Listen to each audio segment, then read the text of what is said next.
Hello everyone and welcome to the P1 Broadcasting Channel. It's Murph. It's going to be Sam here in a few minutes, and we're live from the Gateway International Speedway, also known as Worldwide Technology Raceway, in beautiful East St. Louis. And we're here for the Black Magic Studios Grand National Series 200 to 160 laps around this 1.3 mile egg-shaped oval. Think of it as a flat Darlington, and it's about to be a ton of fun. We've got 17 cars signed in. Sam is in an important phone call. He'll be joining us very shortly. In the meantime, we'll kind of give you a preview. Gateway is a relatively new track. It was opened in 1997. The first race here was actually one of the seminal moments in the IndyCar open wheel split. This race, the track opened with a kart series race the day before the 1997 Indianapolis 500. So it replaced the ill-fated US 500. It then became an Indy Racing League or IndyCar event until that was dropped in 2003. It was then re-added in 2017. In 1998, Dover Motorsports, which owned the track at the time, they added what was then Busch Grand National Series event here. And the track played host to the Xfinity Series, the Truck Series, and the excuse me, it played home to the Busch Series, the Truck Series, the Xfinity Series rather, the Truck Series and IndyCars for most of its history. It has changed ownership. The track is now owned by a gentleman named Curtis Francois. They have a large promotional agreement with the Bomarito Auto Group, which is a huge automobile dealer in the St. Louis area, and the track is back on firm and solid ground. As such, they do have a Cup Series date here now, and so the Cup Series cars do race here. The original track, by the way, was a road course built in 1967. As the St. Louis International Raceway, and that was a drag strip. It was then turned into a road course in 1985, and that was demolished to make room for what you see now. The track does have a road course, which has been used for Trans Am events. It has never been used for IMSA or anything higher, and this track is very unique because it is one of the few tracks that you can access the infield. And Sam, you've raced here at Gateway a time or two. Ever taken your car in the infield, just parked it next to the campers? I'm so glad to be here, Mark. Yeah, I have raced at this track online many times. I actually have a couple of victories here, but I have never taken the drive or the tour through the infield. Usually, if it's a bad night, I'm gone. If it's a good night, I just stay along the start-finish line and do my burnout. This track has a very special place in my heart. This is the track where I led my first IndyCar oval top split race. It is also where I won my first televised race. Was right here at Gateway, and it's a track that I truly enjoy as a driver. This Motegi. Texas, the new Kentucky, anything that seems to have two oddly shaped ends or two different ends, I like it, and I don't know why, but I've always liked those tracks, and so this track in particular though does hold a pretty special place. I also have an IIS pole here, iRacing IndyCar Series pole here from several years back. So again, this place holds a pretty special place for me, Sam. Track record here. 24.631, Joseph Newgarden in the 2017 Bomarito Auto Group 500. Dario Franchitti holds the champ car record here, 25.312. The NASCAR Xfinity Series does not show up in the table. The Cup record, the trucks, 32.815. The NASCAR Cup track record, 33.144. That's not abnormal. That's it's abnormal to see the trucks faster than the Cup cars. But Sam, that's down to the trucks being less powerful. They can carry more speed deeper in the corner.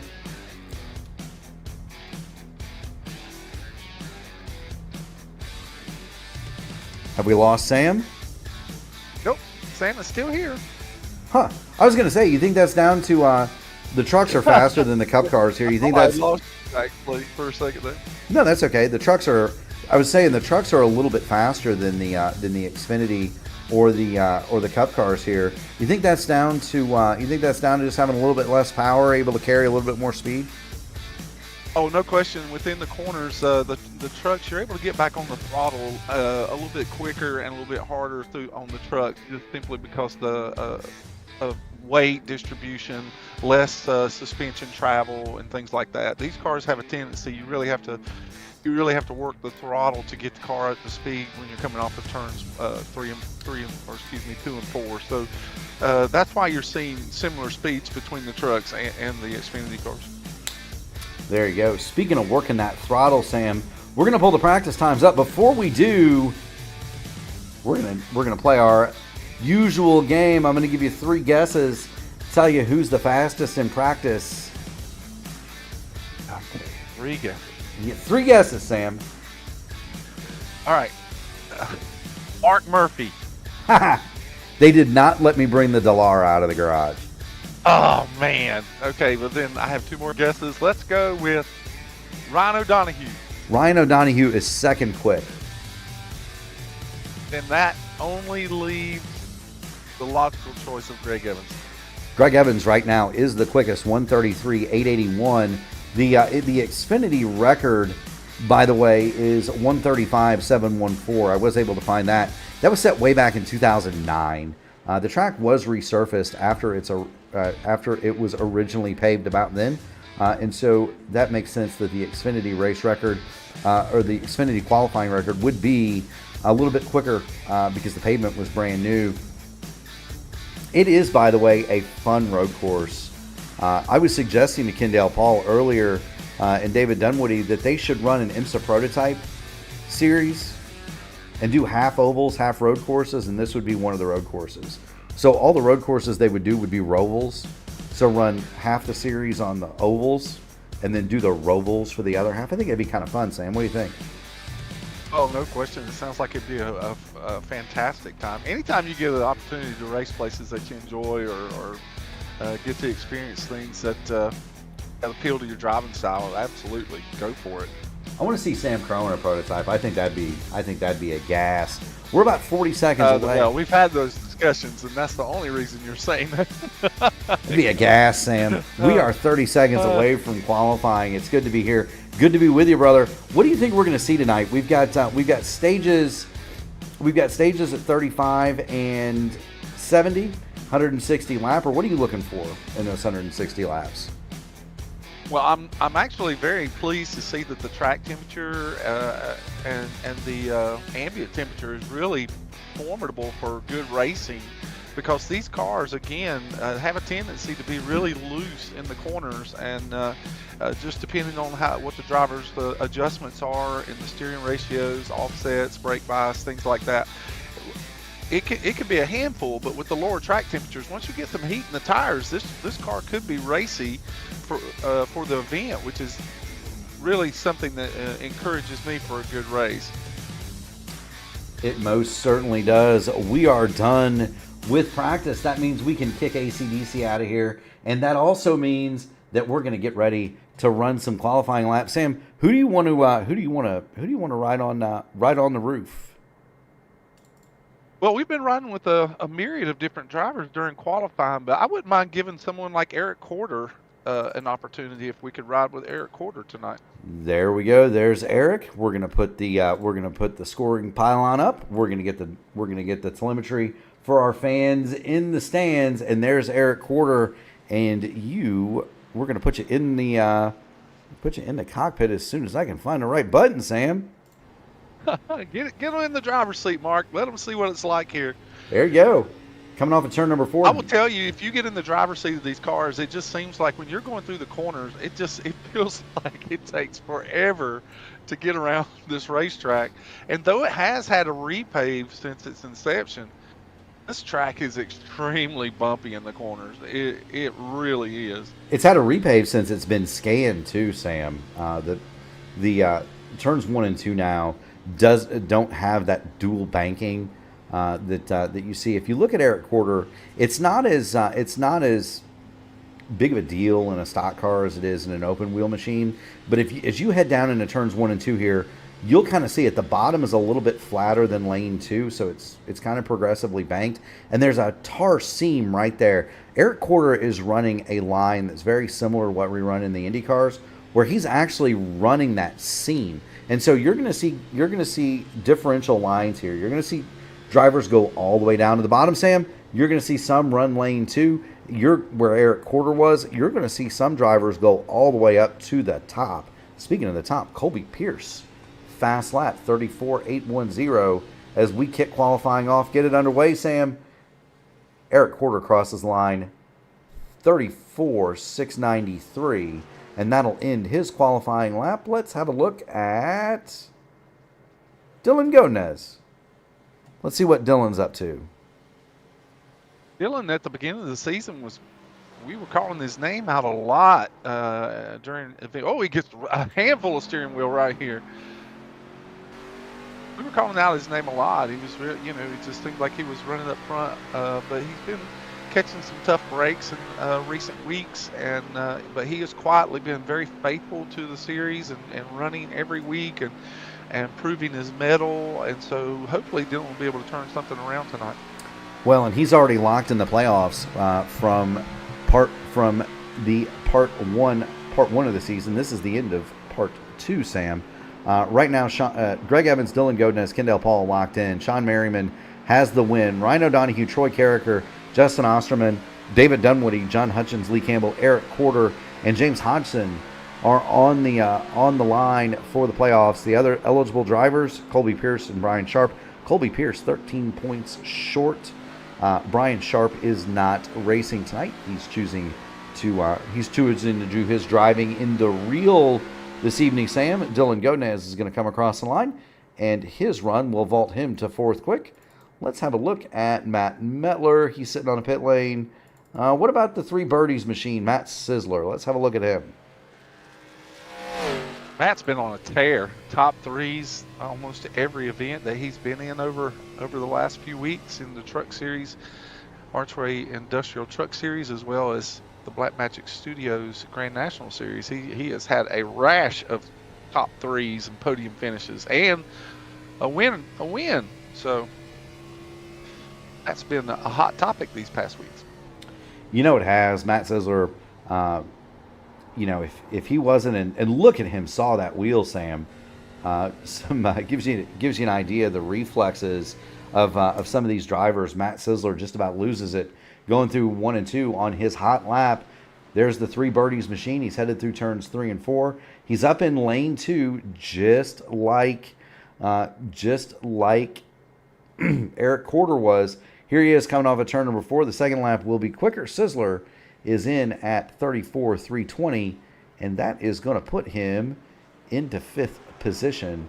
And we are 20 seconds away from the end of qualifying, Sam, and I don't believe we're going to have anybody else come out to play. And so David Dunwoody, Sean Merriman will not set a time. Neither will Matt Metler or James Hodgson. So we're going to go to green. 14 cars took time, 18 signed in.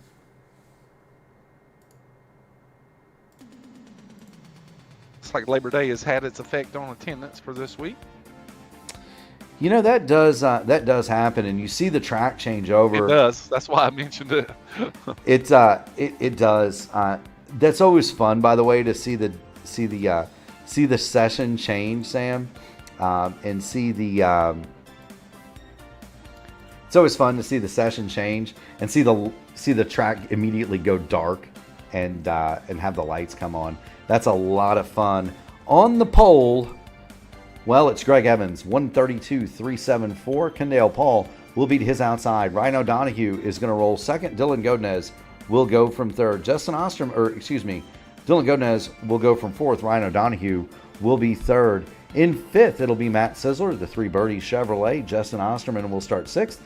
John Hutchins, Jason Heaney are going to roll from 7th and 8th. Colby Pierce and Troy Carricker, they're going to round out your top 10. In 11th, it's Sean Roberts, 12th, Eric Quarter, 13th, Andrew Gates. Donald Green will go from 14th. And Donald Green, that's a new paint scheme for him. That's a sharp-looking hot rod. Donald Green will start 14th. Sean Merriman and James Hodgson, the forward-facing 88.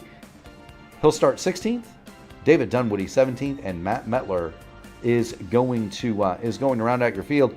Just as a point, Sam, David Dunwoody is 28 in the scoring. Matt Metler shows 28 on the car. He is scored as number 1. So just a note for our viewers, but we are getting ready to go 160 laps here at Gateway, and this is going to be fun, Sam. This track is. Have you been here in life? I have not been. No, I've not been to any tracks in Illinois, Chicago, or I've been to Chicago, but never been to any of the tracks in the area. So this track is not in St. Louis proper. You can see the arch in the distance, but it is on the Illinois side of the river, and it is in East St. Louis, which, charitably put, is not the best side of town. And so when you come to a race here, they've got the highway leads directly in and directly out. It's best if you stay on the highway, get in and get out. You definitely do not. And you'll see it in the aerial pictures. There's a truck stop along the backstretch. That is not a place I would care to visit after dark. And I've been there. I've been there after dark. I wouldn't want to do that. But it's a fun track once you get to it. It's a beautiful facility. Curtis Francois and his crew have absolutely upgraded the mess out of it. The fan amenities are first class, and it's wonderful. Do want to welcome all the people in the chat, including celebrities like Matt Wagner, who is in his hotel room in Chicago. Sam, we're going to get in the Mike Rigney seat. It's the Expo weekend. It's the Expo weekend. We're going to talk more about that. We're going to get in the Mike Rigney seat. Green flag is out, and we are away here for 160 laps in the Blackmagic Studios Grand National Series from Gateway. This first turn is going to be a tell-all for how the event may play out. We're getting near dusk here, and so the track temps, again, it's still amiable enough that the drivers should be able to have some grip after getting a little heat in the tires. You're going to find that with this particular scan and this particular setup, that this track is it's going to be rough on tires, especially the right front and the right rear, just depending on how the drivers attack the track. It most certainly is. Kendall Paul has attacked the leader, Ryan O'Donohue. Kendall Paul way up in that high side, on that high groove, Sam. He loses a ton of grip. He had momentarily taken the lead from Ryan O'Donohue, but he's now going to fall back into second, and he's going to be under fire from Dylan Godinez in that 0-8. They're going to head down the backstretch toward turn number 3. We are already working, Sam, lap number 2, and we're about to get lap number 3 here.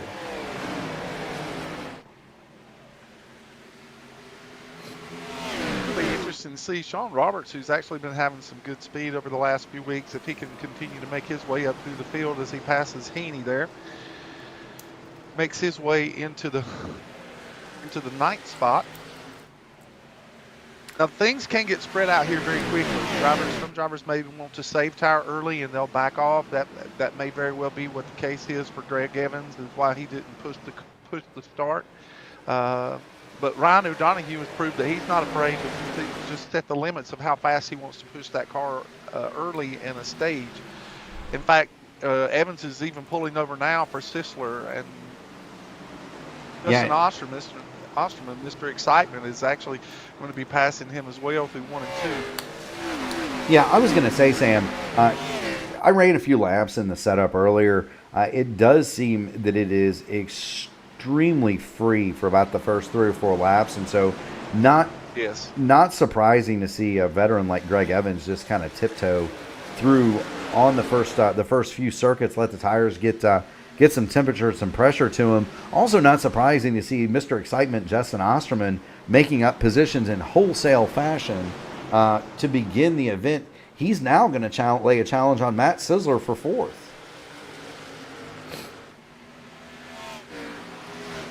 I'm interested in Gomez in the pre-race, and I'd like to, to see that Dylan would be able to turn things around. And already in third place, he's proven that he has the same mindset tonight. So maybe Dylan has something up his sleeve, the AMA crowd tonight. Most certainly so. He does run in that third spot. We're going to flash back to Justin Osterman and Matt Sisler. Sisler on the high side, he's going to let Osterman go, and that just may... Sisler gets sideways. What a save. He did What a save by Matt Sisler. He did save it. He loses positions to John Hutchins and Greg Evans. Hutchins also had to burp the throttle. He's going to lose out to Greg Evans here. Sisler is now facing a challenge from Sean Roberts. That's Roberts in the 13 on the bottom. Sisler in the 35 on the top. They get squared away. It's going to be Sean Roberts taking over from Matt Sisler. Drops Sisler back to 8th. That was a rough stretch, but at least he saved the race car. Greg Evans has also been passed by John Hutchins. And so those two are now 5th and 6th. We're watching Greg Evans, and Matt Sisler isn't done losing spots. Colby Pierce is going to head to the bottom down the backstretch into turn 3. Colby Pierce making a move for 8th. But once you get into those rear tires and get them, get them spinning, and get a lot of heat in those rear tires, sometimes it takes a lap to cool them off enough that you can start getting adequate grip coming off the corner again. But Matt's a veteran here, and so I think he'll get it together really quick. Yes, he is. Colby Pierce continues to work the bottom side, and behind them, you've got a car that we have not seen in quite a few weeks, but it is familiar to those of you who have followed the AMA series. That's Jason Heaney in the number 9 Napa Auto Parts machine, and the lights are coming out, Sam. And you know what I love about the lights? You're starting to see all the cool spec maps and paintwork that these painters put into these cars. You're starting to see that come to life. Colby Pierce's car looks just a regular, normal blue in the daylight. You put that baby under the lights, it's got a shine to it, Sam. Oh, it just makes the hard work of these painters begin to pop when you start looking at the chrome effects or the flat paint effects and things like that. Being a painter myself, it's just something that you really appreciate, and it's a nice facet to the game. Whoa, Colby Pierce gets sideways. Colby saved it. Ooh, don't mess up that paint, Colby. We're talking about it. Well, we got a car hard in the wall in the back. That is Matt Metler. Matt Metler has spun and tagged the inside retaining wall, and let's have a look and see if we can't discern what happened to Matt Metler. He came off of turn number 4, and that loses it off the back. Hard impact to the inside retaining wall. He is going to keep it going. Keep it straight though, yeah. He does keep it going. He does keep it straight. Donald Green, by the way, continues to circulate.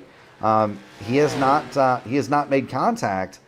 Well, he may have made some contact. There's some rumples in the hood of that number 6, but he's continuing to circulate, just waiting on the stage. And good for Donald if he can do that. Stay on the lead lap. He'll get that lap back. Once the stage hits, come in, fix the damage, and get back going in the right direction one more time.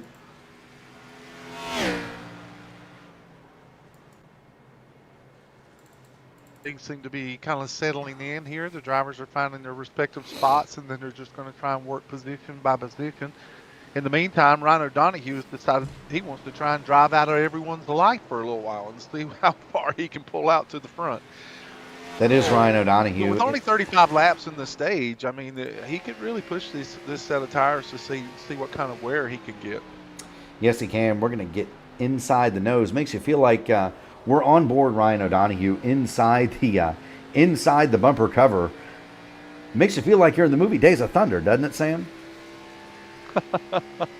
Drive through the smoke, Cole. Drive through the smoke. You know, it's funny. Tony Kanaan had I guess he was in a pickup cup race earlier this week, and I saw his social media alight with videos of him doing the Cole Trickle, as he said, through some massive pickup cup wrecks. Tony Kanaan, we were talking about that. We were talking about the Sim Gaming Expo earlier. Matty Wagner joining us from Chicago.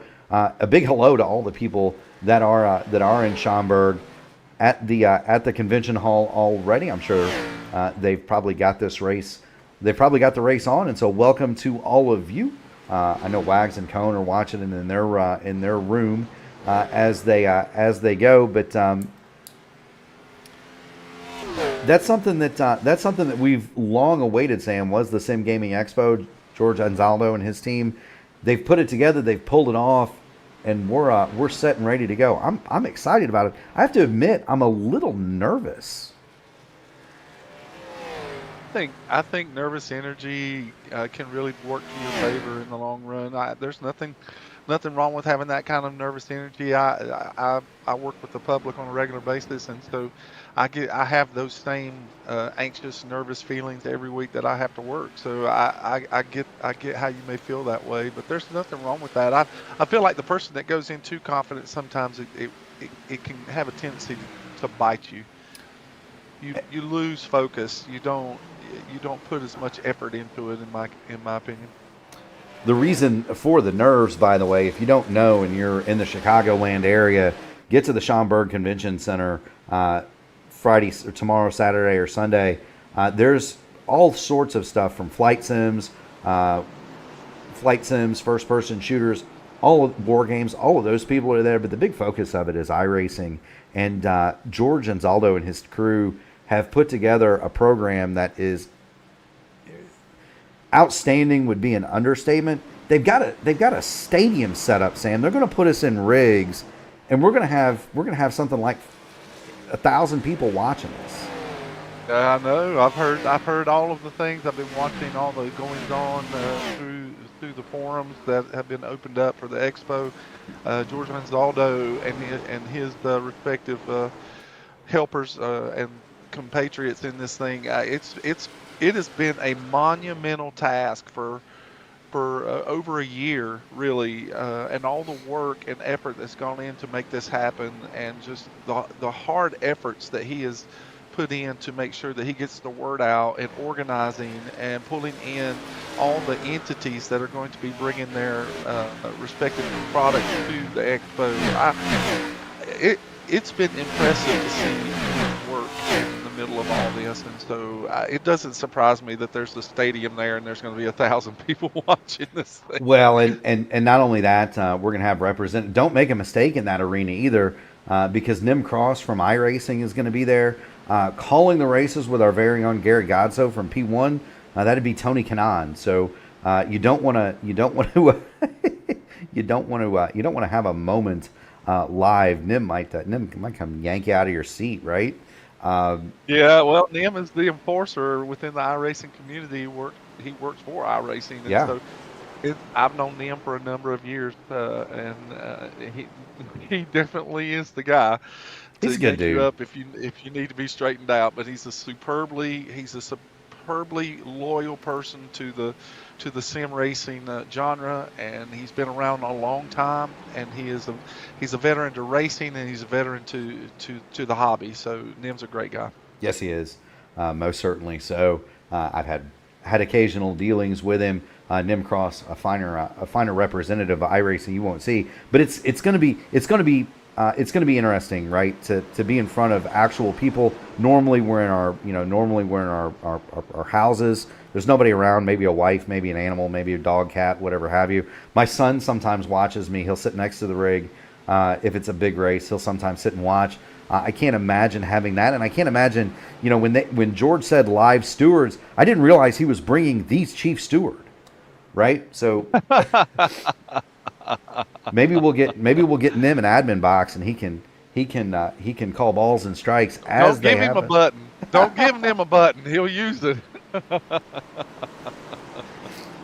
I've seen him do that. It was my hope that I could have made the expo this weekend. It really was my hope, but my plan and my schedule was not conducive to make that happen. I'll tell you what, I'm going. I got my bag packed. I've got to work a half day tomorrow.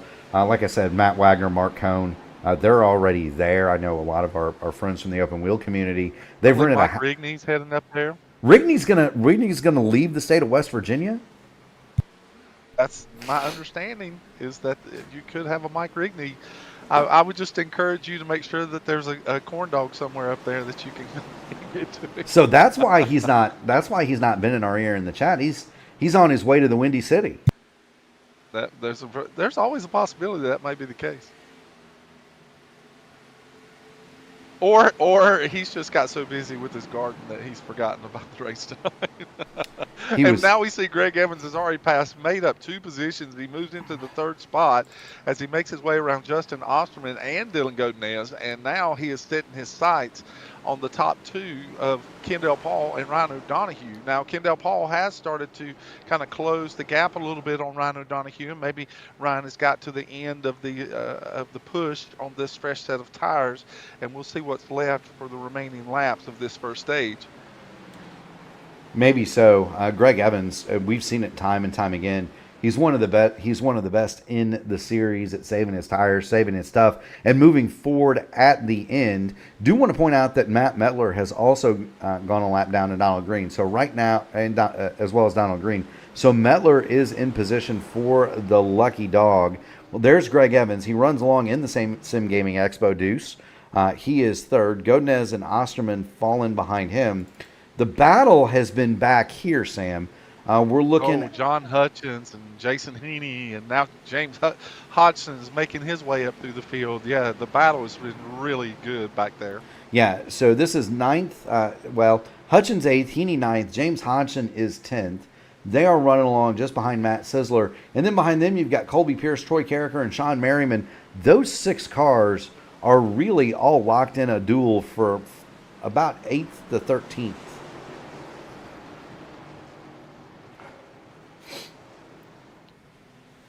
It's going to be interesting to see if Justin Osterman can get up here with Dylan Godinez, and they'll be fighting it out. Wait a minute, did we lose Dylan Godinez? Oh, there he is. No, we didn't lose him, but he's got Justin Osterman. I thought he blanked out there for a second. Well, he might want to have blanked out. He's got Justin Osterman all over, Justin Osterman all over the backside of that number 08 machine. So Justin Osterman looking hard to the bottom of Dylan Godinez. Whoa! He almost washes up into the door of the 08, but he gets out of the throttle and backs up, and he'll reload for another attempt to pass here.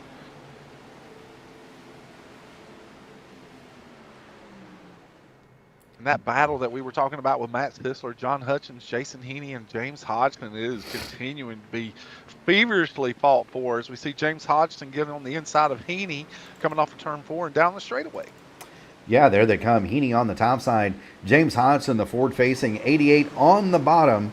Talk about pretty race cars. The orange and light blue just pops on that. On that Voodoo setup shop machine. It is one of my favorite liveries in the series. Is James Hodgson's paintwork is second to none. It really is. It's creative. The color palette is always eye appealing. James does a great job with his work. You can blame the painters over at Black Magic Studios for that. Black Magic Studios, of course, is the entitlement sponsor of the Black Magic Studios Grand National Series. You'll hear some words from them here very, very shortly. We continue to watch Hutchins, Hodgson, and Heaney. That's a lot of H's, Sam, and they occupy positions 8 through 10. And they've caught Matt Sisler now. Actually, what we've seen over the last, and I'm sorry to interrupt you, but what we've seen, and I've just been looking back over lap times, is Ryan O'Donohue is almost like he's hit a second gear, and he's actually pulling away from Kendall Paul and Greg Evans. He's actually even the time differential to Evans has been increasing over these last few laps. Yes, they are. Yes, it has been. Looking at those lap times, Ryan O'Donohue last time through 35 flat. Kendall Paul 35.3, Evans a 35.2, Godinez a 35.4. So Ryan O'Donohue has found something late in this run as we get close to the end of the stage. James Hodgson has moved past. Oh, and Kendall Paul kisses the wall off forward, and that's going to allow Greg Evans to come right down the front straightaway inside of him as they go into one. And it looks like he'll be making this pass.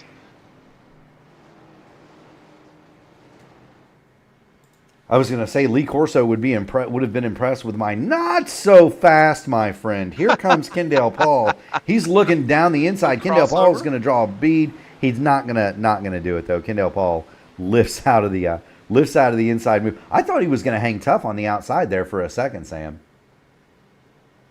I was thinking the same thing, but Greg seemed to really get a great run coming on exit.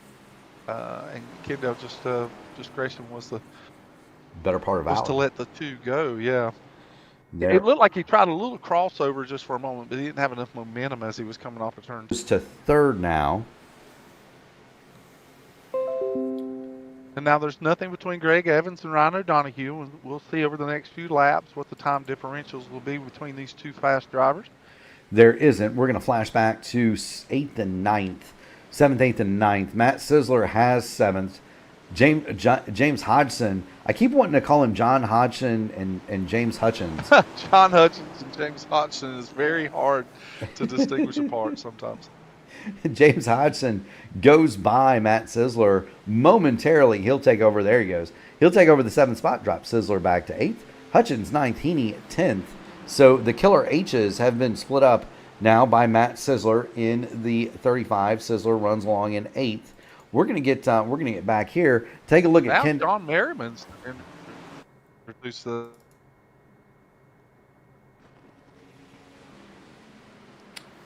Yeah, there is Sean Merriman, and he is. Sisler checks up hard in one. Everyone behind him has to really get on the binders on turn 1. Matt Sisler really checked up incredibly hard on entry there. Well, and that's something you do have to be cognizant of at Gateway. Heaney's going to drop to the bottom of Hutchins. That's something you really have to be cognizant of here at Gateway. Is the entry to turn 1. Everybody tends to lift or brake or however you want to call it at different places. You got to be mindful. The guy in front of you may be on a completely different agenda. We're going to see some more of that in stage 3, Sam. When fuel comes into play. Right now, fuel is not in play as we watch Jason Heaney work to the bottom of John Hutchins. This is the battle for 9th on the racetrack. But man, that's some close racing right here. That's really going to come in. It's really going to come into play in the 3rd stage when fuel saving becomes a thing for these drivers. We're watching Sean Merriman. He is looking. Pits are closed. Yeah, pits are closed, and we should have caution the next time this group crosses the start-finish line. James Hodgson has found something in that 88 machine. His lap times are equal to those of the leaders. Yes, he has. And remember, short stage here, Sam. But this could be kind of a marker for things to come later on in the evening. Heaney still to the bottom of John Hutchins. This is going to trigger the caution. Barney has the caution flag in hand. There it is. The stage is over, and this man, to nobody's surprise, Ryan O'Donoghue, has won the stage. Let's see if we that was an impressive 35 laps from Ryan O'Donoghue. I'm just going to tell you, it was, or 36 laps. It was very impressive that he could maintain that kind of lap time and that speed and kind of separate himself. We'll see if who was actually just kind of experimenting and just how much speed they have actually left that they can push for this next stage and really experiment. How long they can stay into the throttle. Let's ask him. Ryan O'Donoghue, you've got Murph, you've got Sam Crow in the P1 broadcasting booth. Were you experimenting, or is that a harbinger of things to come? Because that baby looked really fast. I'm not sure. I was kind of experimenting. Then I tried to back up to them guys and keep it at like 2 seconds, and I kept pulling away. So I'm not sure. All right. Well, don't question it. Just ride it out, brother. I was going to say, if that was... Yeah, we'll just... If you feel like you're saving, then by all means, just continue doing what you're doing, because it was impressive what you just showed us here in the first stage. Yes, it was. We'll just go with it. Oh, well, we just got a back flag for passing a pace car. I don't know how, but... All right, we'll let you go so you can get that cleared off. Don't hit the stairs, and good luck in the second stage. 10-4. It's easy to pass the pace car on the service road going into the pit area. You can't see it sometimes, and the blind spot gets cut into you very quickly. And so you can pass the pace car, which is exactly what's happened here. We may have been distracting him, talking to him as he was trying to make his pit entrance. But he was a half a car or a car length ahead of the pace car when he crossed the line.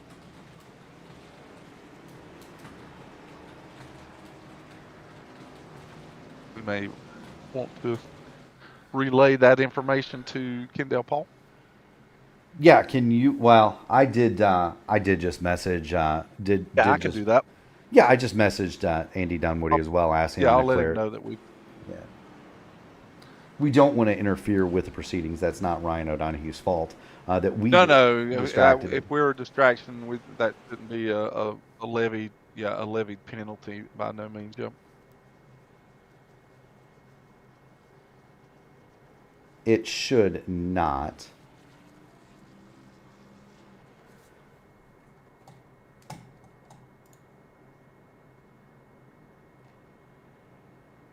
So Sam has gone to speak with the officials to get Ryan O'Donoghue's penalty clear. We do not want to have any impact on the proceedings, and that's something that we will duly note for future reference. Maybe we'll pull them up after the pit stops have been made. We are at lap 39 of 160, and there goes the second, Kendall Paul third, Sean Roberts, Dylan Godinez, James Hodgson, Justin Osterman, John Hutchins, Jason Heaney, and Troy Carricker are going to round out your top 10. In 11th, Eric Quarter, David Dunwoody, 12th, Sean Merriman, 13th, Andrew Gates, 14th, Colby Pierce is 15th as we get ready to go back to green. Matt Mettler has got his position back on the lead lap. Matt Sizzler has retired from the event. Donald Green is on pit lane. Oh, that's interesting. Matt Sizzler has retired the car. Donald Green is under lengthy repair, or was under lengthy repair. He is 2 laps down. As we head back for the green flag, Sam, Barney's got it in the air.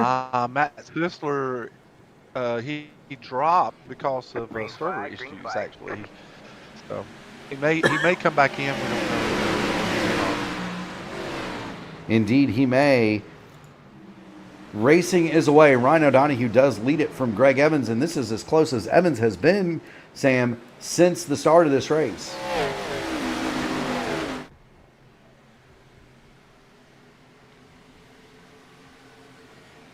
We're going to find out now. The drivers that decided to save tire, they get a chance now after pit stops to go back and look at what their tire wear was, what kind of percentage of where they had. You can. And we have a spin.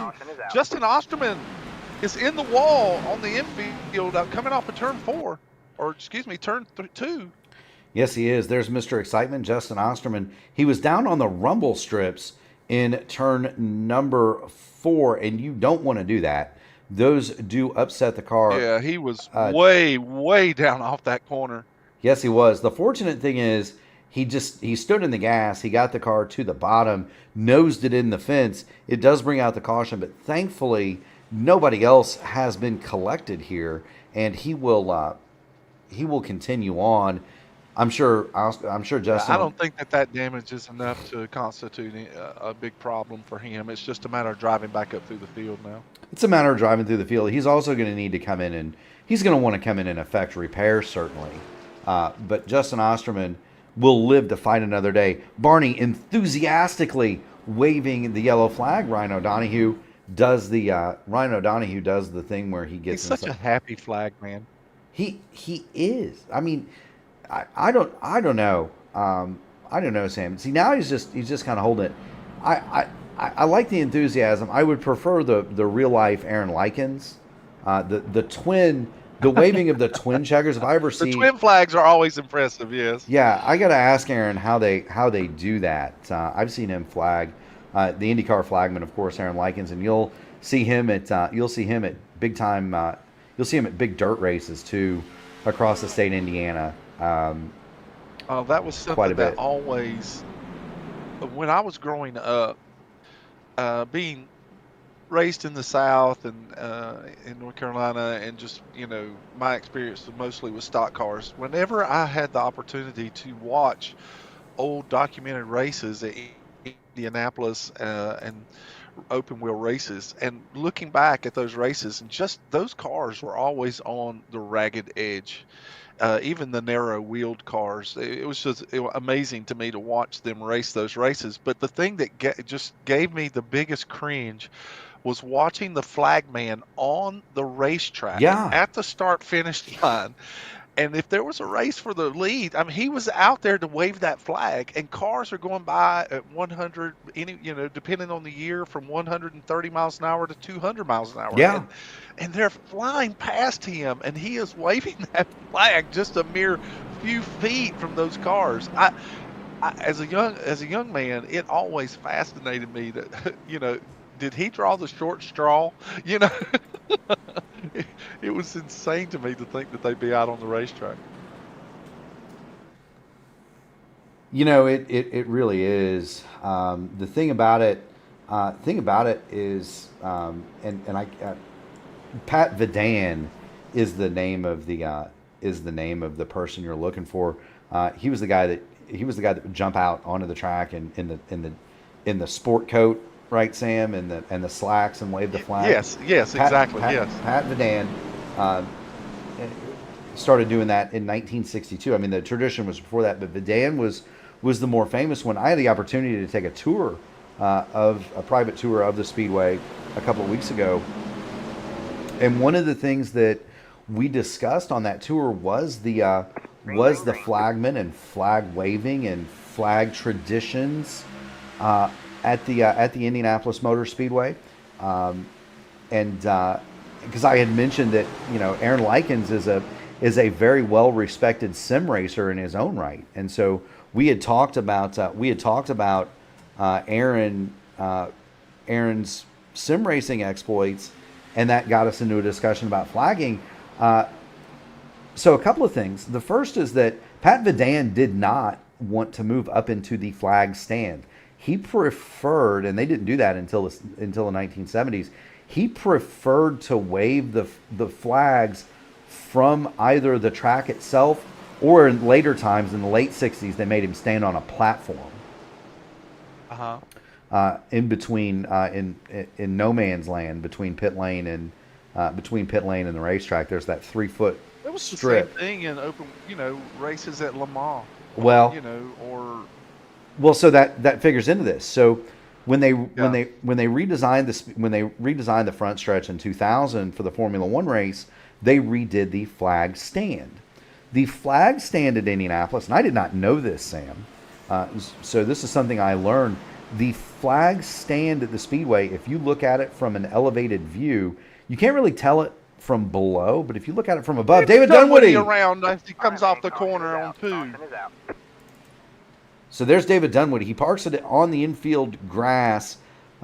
Makes no contact with anything. No, he didn't hit anything, but he took a slide, and let's watch. He's right in front of Jason Heaney, so he had made up quite a bit in terms of track position. But you see that No Pass Media Storm Tracker 78 machine spin hard toward the bottom, and David Dunwoody, excuse me, my goodness, is going to bring out your second for-cause caution of... Look at the hands. Look at the hands working that wheel in that race car. What a great shot, Mark. What a great shot. Yeah, you can see it. Wow. Let's do one more. We're gonna get inside with Tweety Bird here, and we'll watch his hands. Dunwoody, remember the cartoon character? Sam, we were talking about some of the guys have their own mascot. Dunwoody has the Tweety Bird logo on his dash, and around goes Tweety. Watch the hands though. Fantastic job by David to keep it from that infield wall, but just watching his hands working in that cockpit, that's just some great camera work. That's why you wear white gloves, Sam. But he's wearing black tonight. I know. We got to talk to David. Oh my heavens! Look at that! Wow. We got to talk to a correction here. Yeah, we got to talk to David about. We get him some white gloves. I give him a pair of my. I'll tell you what. We ought to get him some 4D racewear gloves that are like mine. They're reflective royal blue, and they got red and white on the hands. You can see those babies perfect 4D at night. Racewear. That's That is right. the Lewis. That 4D Racewear is the new sponsor on the 43 truck of Lewis Hayes that races in our Archway Industrial Coatings Friday night series. Yes, he is. Say hey, Lewis Hayes. Always a friendly competitor. Love say hey, Lewis Hayes. But back to finish that thing up about the flag stand. So if you look at the flag stand at the Indianapolis Motor Speedway from the bottom or from the side, it doesn't really look like anything. It looks like a flag stand. If you get up, we had the opportunity to go up into one of the suites in the pagoda, and one of the things that our guide asked us to do was to look down at the flag stand. The flag stand is the outline of the USS Indianapolis. So famed battleship that was sunk in World War II, and most of the crew lost. There's a monument to that warship in the city of Indianapolis. But the other thing that you don't know about the USS Indianapolis is it was the ship that delivered the atomic bombs to Tinian Air Base in the islands. And the ship was sunk on its way back from delivering those weapons. And so it played a huge role in the end of World War II. But that's the outline of the flag stand. If you look at it from the top, it is the shape of a battleship. And so not many people know that. Well, now... Nope, did not know now that. a couple hundred more when people know. When it comes know. to Indiana information, we know you're the guy. maybe not all of it. Not another couple hundred people know. We're back at it from the green flag. It's amazing how a picture of what a great jump, Greg Evans. He hit the throttle exactly at the same time. Yes, he did. And we're gonna have a duel. What anticipation for that.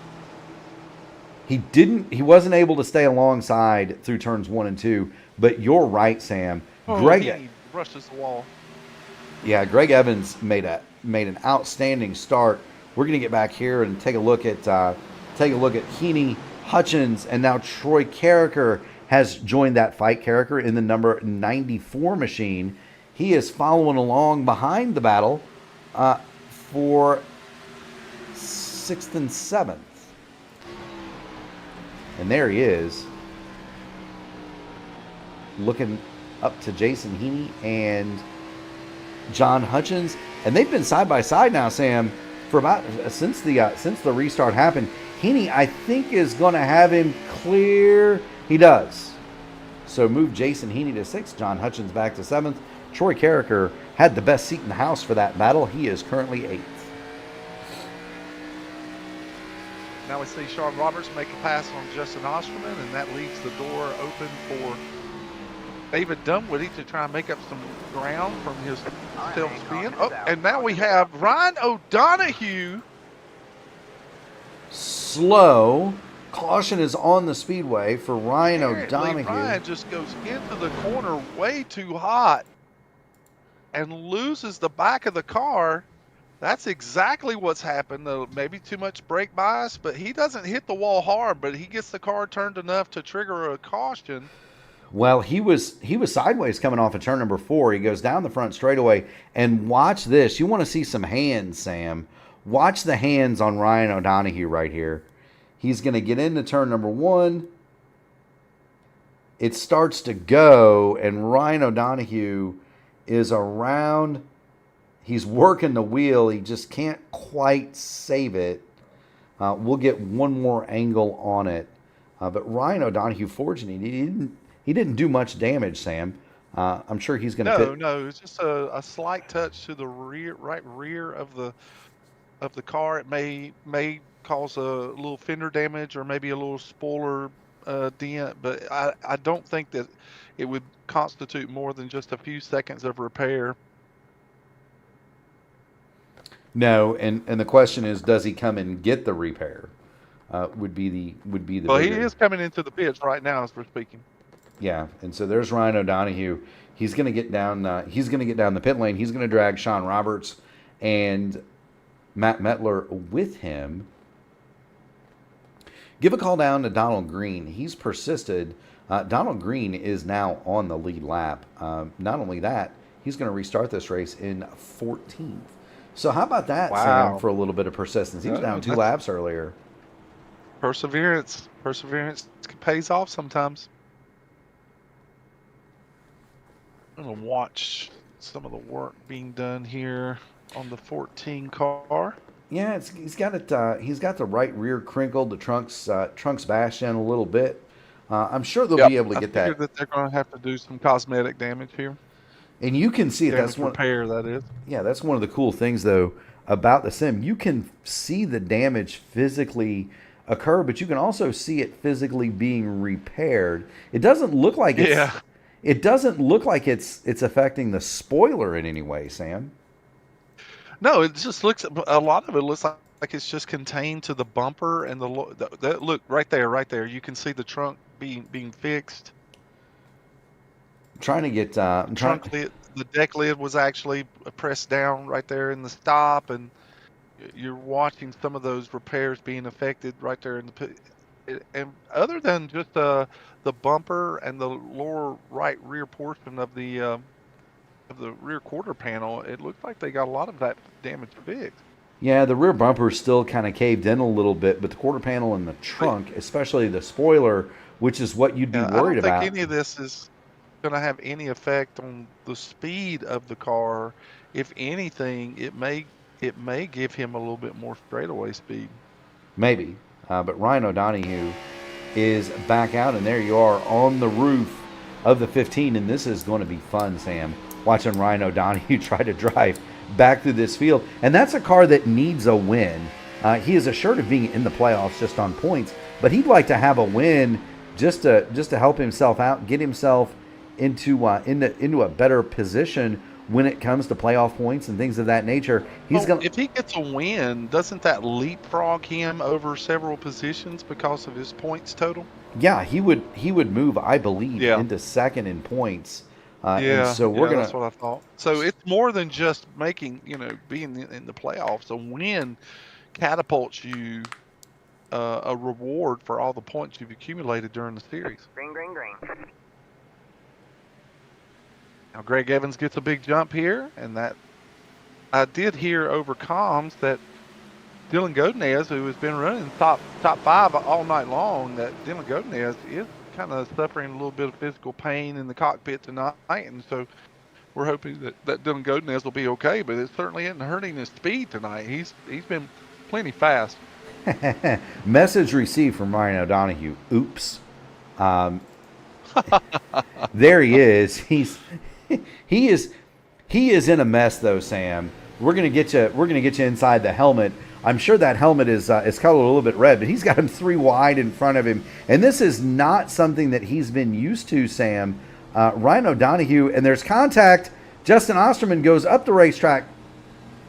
That's Colby Pierce. John Roberts goes up the racetrack as well. Yeah, Colby Pierce went to the bottom, and if you're Ryan O'Donoghue, you simply just want to live through this experience.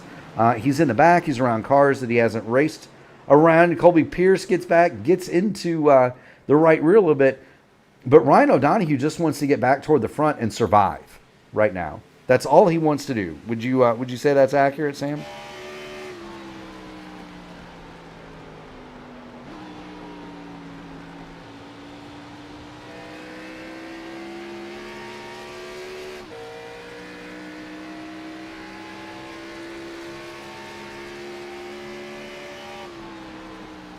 Riding on the roof of Ryan O'Donoghue as he tries to track down David Dunwoody. O'Donoghue 9th, Dunwoody is 8th. Just for fun, Ryan O'Donoghue restarted this race in 16th spot. He is already up to 9th and working on 8th. Sam? Yes. I apologize. The audio from Discord seems to be having some fun at our expense. Yeah, I think you're thinking I'm dropping out, and I'm thinking that you're dropping out. That sometimes does happen. People do forget we're working with third-party systems, and sometimes it just it doesn't all mesh together very well. One of the things that is amazing to me, though, Sam, as I watch it, Ryan O'Donoghue is fighting that number 14 machine. You could hear it in the shot right there. David Dunwoody bounces off the wall in front of O'Donoghue. And I was saying earlier, Sam, O'Donoghue just wants to live through this experience. He doesn't. he just wants to get back up toward the front a little bit, but he just wants to survive and advance here. But we also wonder. You also have to wonder: did he get all the repairs? Oh, as he touches the wall coming off of 4, was he able to get all the repairs done to the car before he had to come back out? And you're right. He could very well be fighting a very ill-handling race car as Sean Merriman makes the pass on him, and David Dunwoody is looking to take back the spot that he lost. Yeah, and Sean Merriman, makes up that position. O'Donoghue looking to the inside. Watch his hands, though, Sam. He is sawing after that wheel, especially on exit. Looks like he looks like our old buddy. The damage could really be causing him a lot of issues here. And let's face it, the car in traffic will race differently sometimes.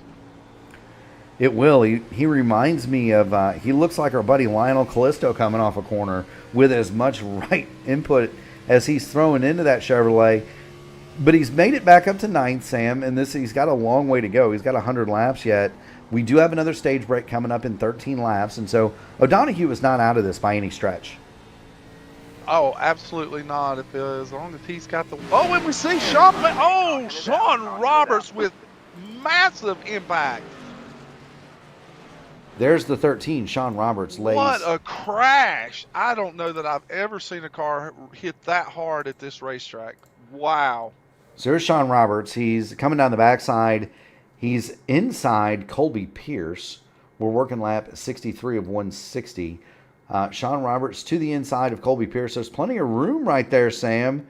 Let's see what happens here. Is Roberts going to do? I think Roberts does the same thing as Justin Osterman, where he clobbers that curbing on the inside, and it just right there, it de-wedges the car. It brings him up. He hits Colby Pierce. Pierce holds it straight. Around Sean Roberts goes, and that is as hard as you can hit, Sam.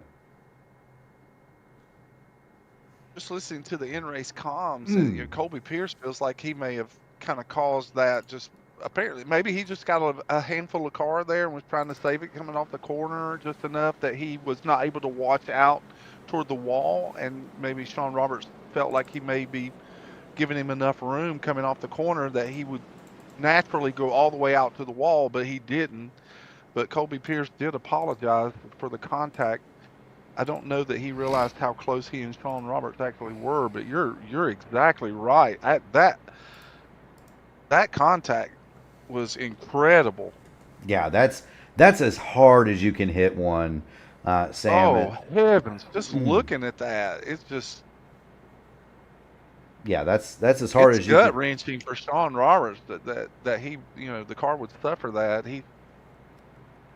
It is indeed, and that's going to be the end of Sean's night. Donald Green has come to pit lane. He's got the black flag. Ryan O'Donoghue is going to bring it back to pit lane, as is David Dunwoody and Matt Mettler. So those cars back onto the pit lane. Andrew Gates going to get his lap back as we see him fly around the pace car. We're on board with the pace car itself, riding on the light bar, Sam. This is a unique view. Thanks to our friends at Whiplash Sim Cams. Old racing days where you could ride onto the hood.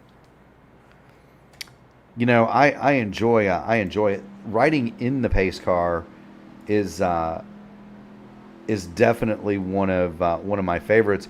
Although I don't think we can get in the cockpit of the pace car. I think they may have. Sometimes you can. Sometimes you cannot. Let's see. Yeah, that's what it looks like inside the. They're not going to let. They're going to let us have a view of that. So we've got to kind of stick with the light bar, but it's still fun, Sam. Oh yeah, no question. But there were days. There was a long time that when I raced a long time ago, where I would race on the hood. I found it very difficult for myself to race inside the cockpit of the car. From the driver's seat, it was very hard for me. I could not judge distances.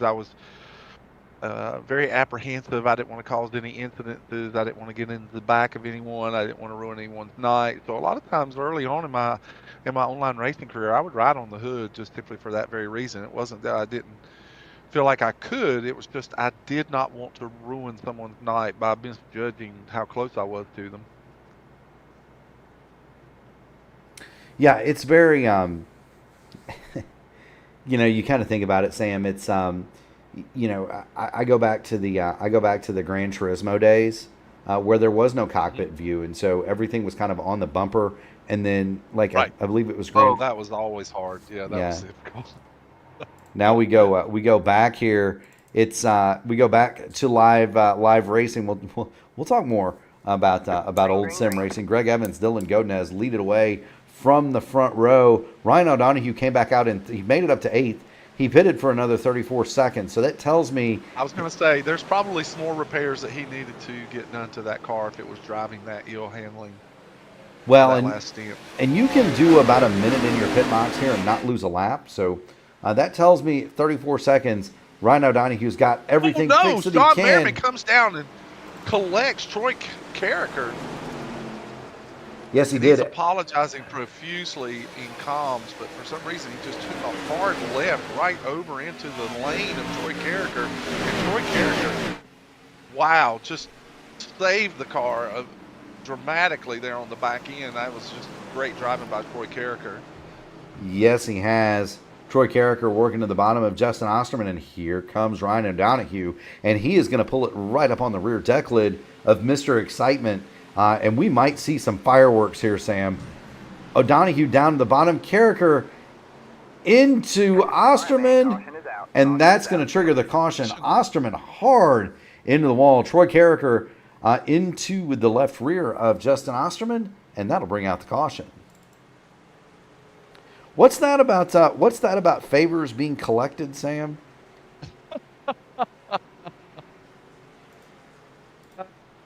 I don't know that. Oh, yeah, that right front damage could be significant. That might be wheel damage for the 53. Yes, it may very well be. We'll get back to the cause of the caution. You tell me, Sam. You tell me what you see. Well, in the incident? Yes. Here's Well, you have Ryan O'Donoghue, who's clearly making a good move there to the inside, and then Troy Carricker looks like he's going to follow Ryan O'Donoghue in there, but maybe it was a little too deep for Troy Carricker, and he just maybe brakes a little late and washes up the racetrack just enough that he makes contact as Osterman begins his entry into the corner. I mean, it would be feasible for Osterman just to think to himself that if Carricker's going to make that pass, he's going to follow Ryan O'Donoghue down to the bottom. As you see, Troy Carricker holds a line or pushes into a line that goes right into the middle of the racetrack, and Osterman starts his entry, and there's Carricker. Yes, he does. And remember, this is the second incident for Justin Osterman this evening. The second bit of contact, he's already nosed it into the inside of the front stretch wall and brought out a caution earlier today, Sam. And the front end of that Ford is already rumpled. Let's see how much damage Osterman can fix here as we work. I think what we're looking at as far as administration goes is they're going to coordinate some caution laps here to correspond with the end of the stage. Yeah, so the rule is in the Black Magic Studios Grand National Series and the Archway Industrial Coatings Truck Series, for that matter, here as a former competitor, and I loved this rule, Sam, and I think that this is an awesome thing that they do. For those of you new to the series, if there is a caution within 5 laps of the end of the stage, and this one certainly qualifies, they will extend the caution to get to the stage. While the caution is being extended, the pits are closed. So, for example, if they're extending the caution for 2 laps to make it to the stage, the pits are closed. The administration will tell you when the pits are open. And so that was, this is going to be the end of the stage the pits are going to be, if I'm thinking right, Sam, the pits will be closed this time by and then open. Actually, he just opened pits up. Administration just opened pits Okay, up. so there you go. This lap by. There you go. So the pits are open now. They were closed the last 2 times by because again the caution was extended to match the stage, and I always thought that was a good move on their part. Essentially, you're running to the advertised distance, but you're not hurting, and you're not hurting the strategy, right, and so forth. You want the stages to be the correct length. You're still preventing the opportunity for people to take advantage of the cautions played out in that way. Correct. And you're also preventing people from leaping people and taking tires and then leaping leaders and so forth. Now, one of the things that this is going to do... Sean Roberts. Sean is in the chat, and he said that the engine was blown and his night's over. Sean, we're just glad you're okay. And the reason not engine blown, that's engine gone. The whole... But the reason we say that, and some people will say, how can he not be okay? It's a sim. Well, you would be surprised how much force feedback some drivers race on these direct drive wheels. Oh yeah. And the force that can be entailed on those direct drive wheels when they make contact, and that wheel can jerk extremely hard in your hands. I've known drivers to break wrists and fingers. It's not unheard of in sim racing for that to happen. It's why a lot of drivers wear specialty gloves from 4D Racewear.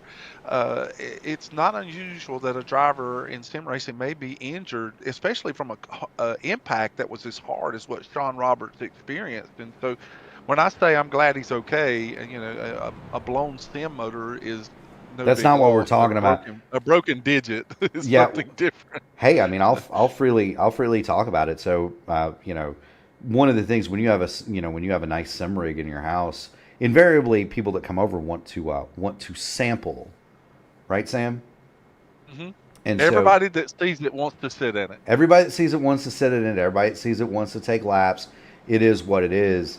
My dad, the first time he sat in it, wanted to do some laps in Indianapolis, and so I dropped him in. I put him in a Formula Renault 3.5, thinking, the top speed in that thing, it's roughly an Indy Lights car. It's not.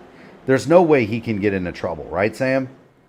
I was wrong, and I told him before he sat down because I have a DD2 and a podium wheel, and so Fanatec podium set up all the way around, and I told him, I said, if you feel yourself going toward the wall, take your hands off the wheel. Hands off the wheel. He did not take his hands off the wheel and broke both of his thumbs. Wow. Wow. The other, I've heard of similar stories all throughout the years. I've heard, especially now with the technology the way it is for direct drive wheels. It's been crazy to hear some of the stories that I've heard. And full motion rigs. I've heard of people getting thrown from full motion rigs.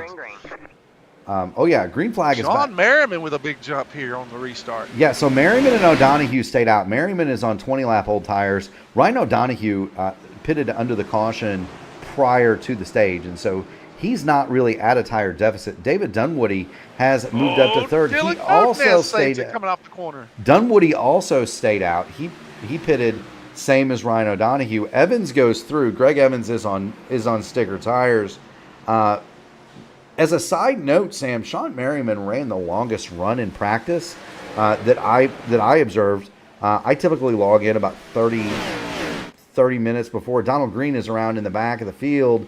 That is not going to trigger a caution, but that was the car spinning in the back. Ryan O'Donoghue under Sean Merriman. O'Donoghue to the lead. Greg Evans is going to try to follow suit here, Sam. But as the sidebar, Sean Merriman ran 60 laps in practice.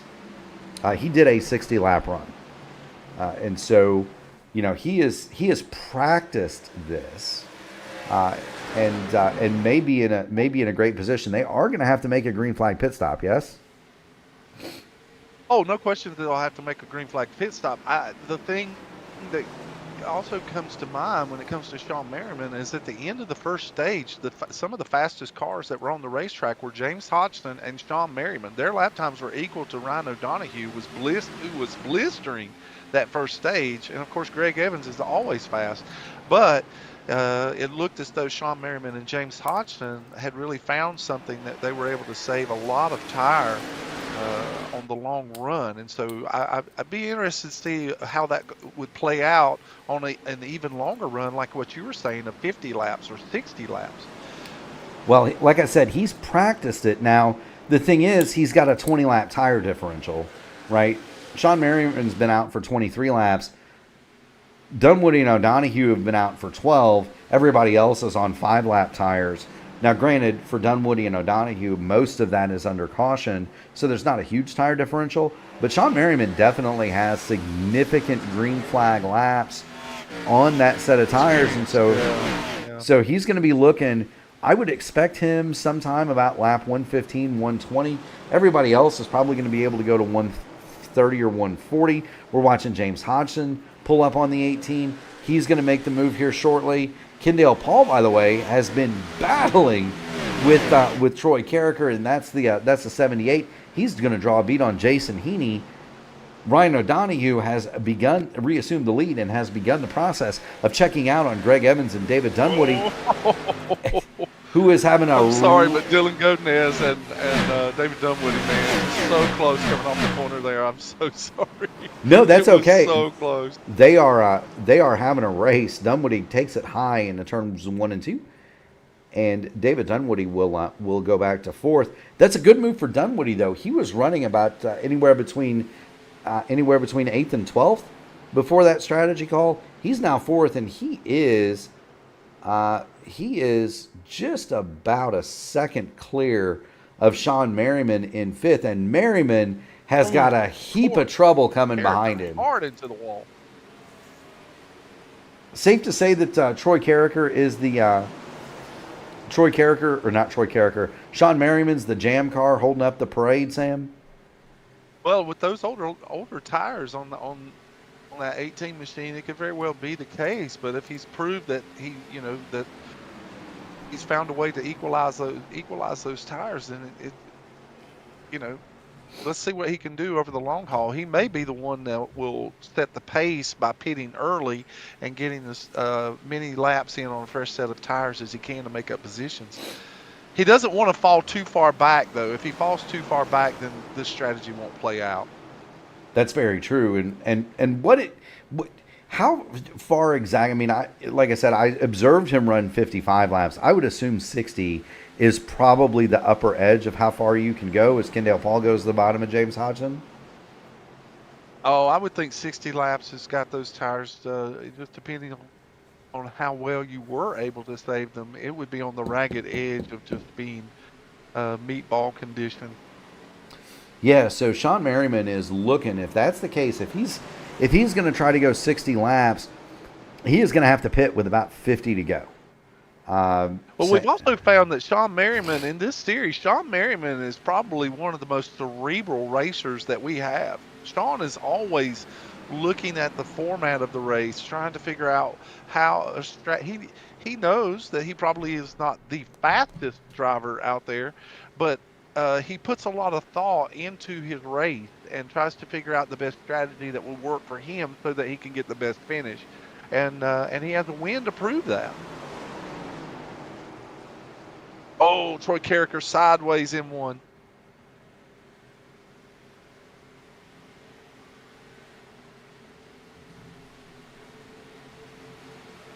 The hottest battle on the racetrack right now with Ryan O'Donoghue and Greg Evans, who are pulled away from the field. You've got Dylan Godinez, the man on an island, stuck in between them and the pack. From 4th place on back, David Dunwoody and Kendall Paul are fighting it out for the 4th position. Yeah, there they are. And so Dunwoody has fallen into the clutches of Kendall Paul, James Hodgson, Jason Heaney. In talking with David Dunwoody before the race, he was not high on his chances, Sam. He was really kind of struggling to figure this Gateway track out. I gave him what pointers I could, of course. the open wheel, the way you drive this track in an Indy car is very different. But just Yes, sir. just kind of some of where the bumps are and so forth. Really trying to get David to back it up. This track more than any other, it seems, it rewards backing up corners. As a matter of fact, if you come to a race here, and let's get on the roof of Kendale Paul. So as you ride down the front stretch with Kendale Paul, if you come to a race here, you'll flash under the flag stand, and then you'll see. If you watch really closely, you saw a crossover gate, like where a photographer would stick their camera through the fence, Sam. Mm-hmm.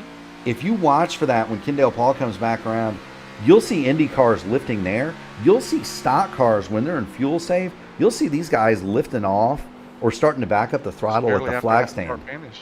Yeah, they'll start backing up the flag stand. Now watch, it'll be just after the flag stand on the right-hand side here. If you're looking at it, the fuel save marker for an Indy car is right there. Ordinarily, you can go all the way down to the traffic light before you have to lift if you're going full song. But that's just one of the things that you kind of look for. And Andy was trying to drive it, or David Dunwoody was trying to drive it all the way down to the.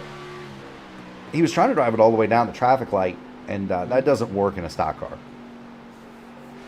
No, there's so much brake that has to be applied, and you want to make sure that you use enough or offset the brake bias enough that you can get the rear end to turn around. But if you wait too late and use too much brake, the car just will go straight. I mean, it'll just go into a spin immediately. So you really want to back up. Just as I speak, David Dunwoody gets sideways as he goes on entry there into one.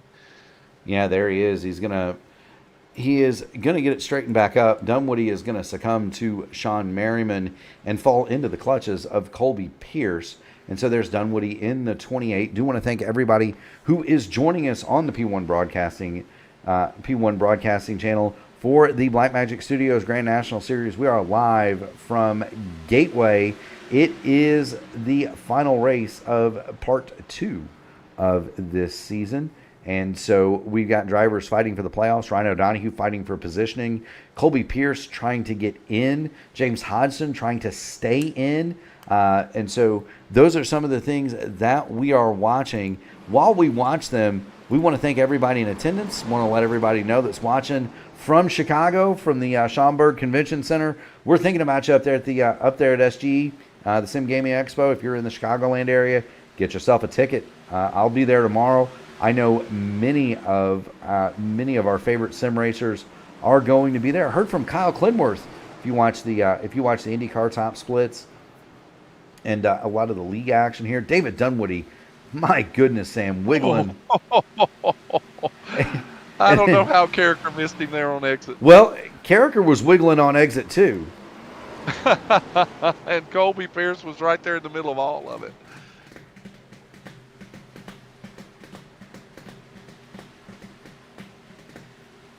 Looks like as David Dunwoody's probably got all the good out of those rear tires.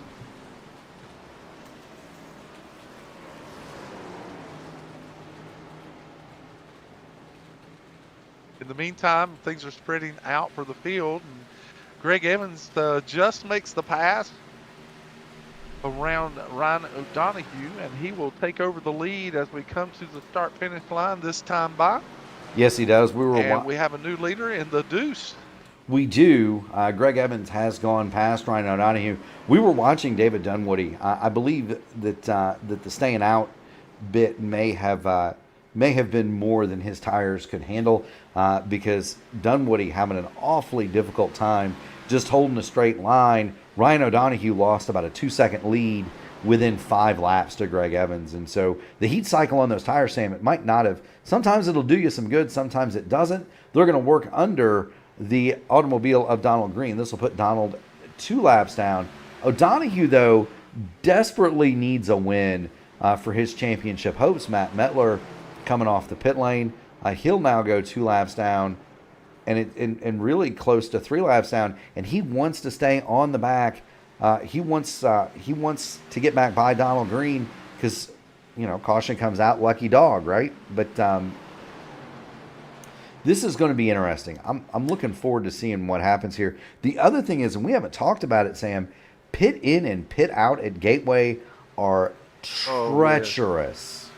Yes, that pit entry road in 3 and 4 can be a ice skating ring, especially on worn tires, and then it could be the same thing on the exit when you're coming off of the service road off of 2. Once you're making that exit on the service road coming back out of pit lane, man, those 2 areas, the car is extremely light, and the off camber of the terrain is different there as well, and it can really unsettle the car on cold tires, or worn tires for that matter. It most certainly can, and then getting off of the thing on cold tires is no picnic either, because it's a much tighter radius down that access lane to get back onto the track than the track itself, and the track down there is already tight, and so you got to mind your P's and Q's. All that adds up to the fact that Ryan O'Donoghue in particular, in addition to Sean Merriman and David Dunwoody, they're going to have to make their green flag pit stop about 10 laps sooner than everybody else. The short pit here at Gateway can giveth. If it stays green through the cycle, Sam, it can gain you a ton of time. It can also take it away in the form of being 2 laps down if you're not careful and a caution comes out at the wrong time. So pit in, pit out, that's going to be the story here. If we get green flag pit stops, you're watching the leaders. That's Greg Evans and Ryan O'Donoghue. Dylan Godinez is the man on the island, Sam. There's Dylan in the 08. He is in 3rd. Kendall Paul. If I'm Dylan Godinez and he says how uncomfortable he is in the rig tonight, if I'm him and I'm not comfortable and I'm having some physical issues, this is the kind of spot that I'm appreciative of, is that you're not getting any pressure, you're not pushing the envelope with anyone in front of you, and you're certainly not getting any pressure from behind. You can get comfortable, you can turn laps that are good for you. It's really if he's not feeling well, and we do hope that Dylan Godinez feels better, but if that's the case, then this is the perfect scenario for him so that he can run a good race. Most certainly. So Kendall Paul, he's had an up and down night. Kendall Paul has. He started 2nd. He's currently 4th. He's been as far back as about 10th. But there's Kendall Paul in the Archway Industrial Coatings Storm Tracker 78 Blackmagic Studios Ford Mustang Dark Horse. But he's kind of running along just as you were, almost in the same sort of a situation as Godinez in the rocking chair, Sam. There's some speed in that car, and he's one that's usually a latecomer, so we'll watch him. Speaking of latecomers, James Hodgson in the Voodoo Setup Shop Machine. It's a pretty car, but his lap times at the end of these runs has been even prettier, hasn't it? Oh, no question. In fact, he just turned a 35 flat that time by. Greg Evans is one of the only drivers that's still in the 34s. But you're less than a tenth for James Hodgson, who is right behind him. Next to Greg Evans, James Hodgson just ran the fastest lap out on the racetrack, and I've noticed the longer the run goes, the more consistent that he remains like that. And so look for the 88 to be making his way up through the field if this thing continues to stay green. Most certainly so. And we're about halfway through the run, Sam, so just kind of keep that in mind. Behind James Hodgson, it's the First Gear Racing entry of Jason Heaney. The Chase Elliott scheme, the number 9, returning to AMA Blackmagic Studios Grand National Series action. Jason Heaney runs along in 6th, so good to see Heaney back. That's a fast hot rod, and he's been around this 5th to 10th.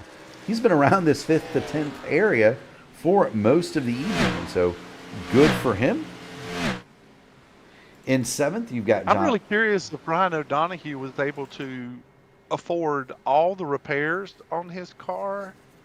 I mean, his lap times are not that far off of Greg Evans. He has relinquished the lead, but he's not letting Greg completely drive away here, and he's turned some fast laps, but I'm just wondering if he still has just a few more repairs to that 14 machine, or if all of those were afforded to him in the pit stops that he had during the green or during the cautions that we had.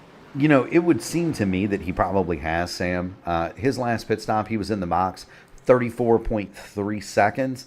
The max time that you can take is about a minute before you go a lap down. So Yes, sir. it would seem to me that if he had more, he would have taken more. Um, and so my guess is, and just looking at the back, most of the damage that remained after the first set of repairs was to the television panel there in the back. That, if you look at it, we've got it zoomed in now. But if you look at the TV panel, at the right rear quarter panel, that baby is straight now. So I believe he's got it all fixed, or as fixed as it's going to get. Excellent, excellent. We'll see if that's going to equate for Ryan O'Donoghue to be able to keep pace as we see Greg Evans kind of pull away a little bit more. But again, he's one of the few drivers. He and Kendall Paul have been the only drivers within the top 5 that have been in the high 34s over the last 10 laps.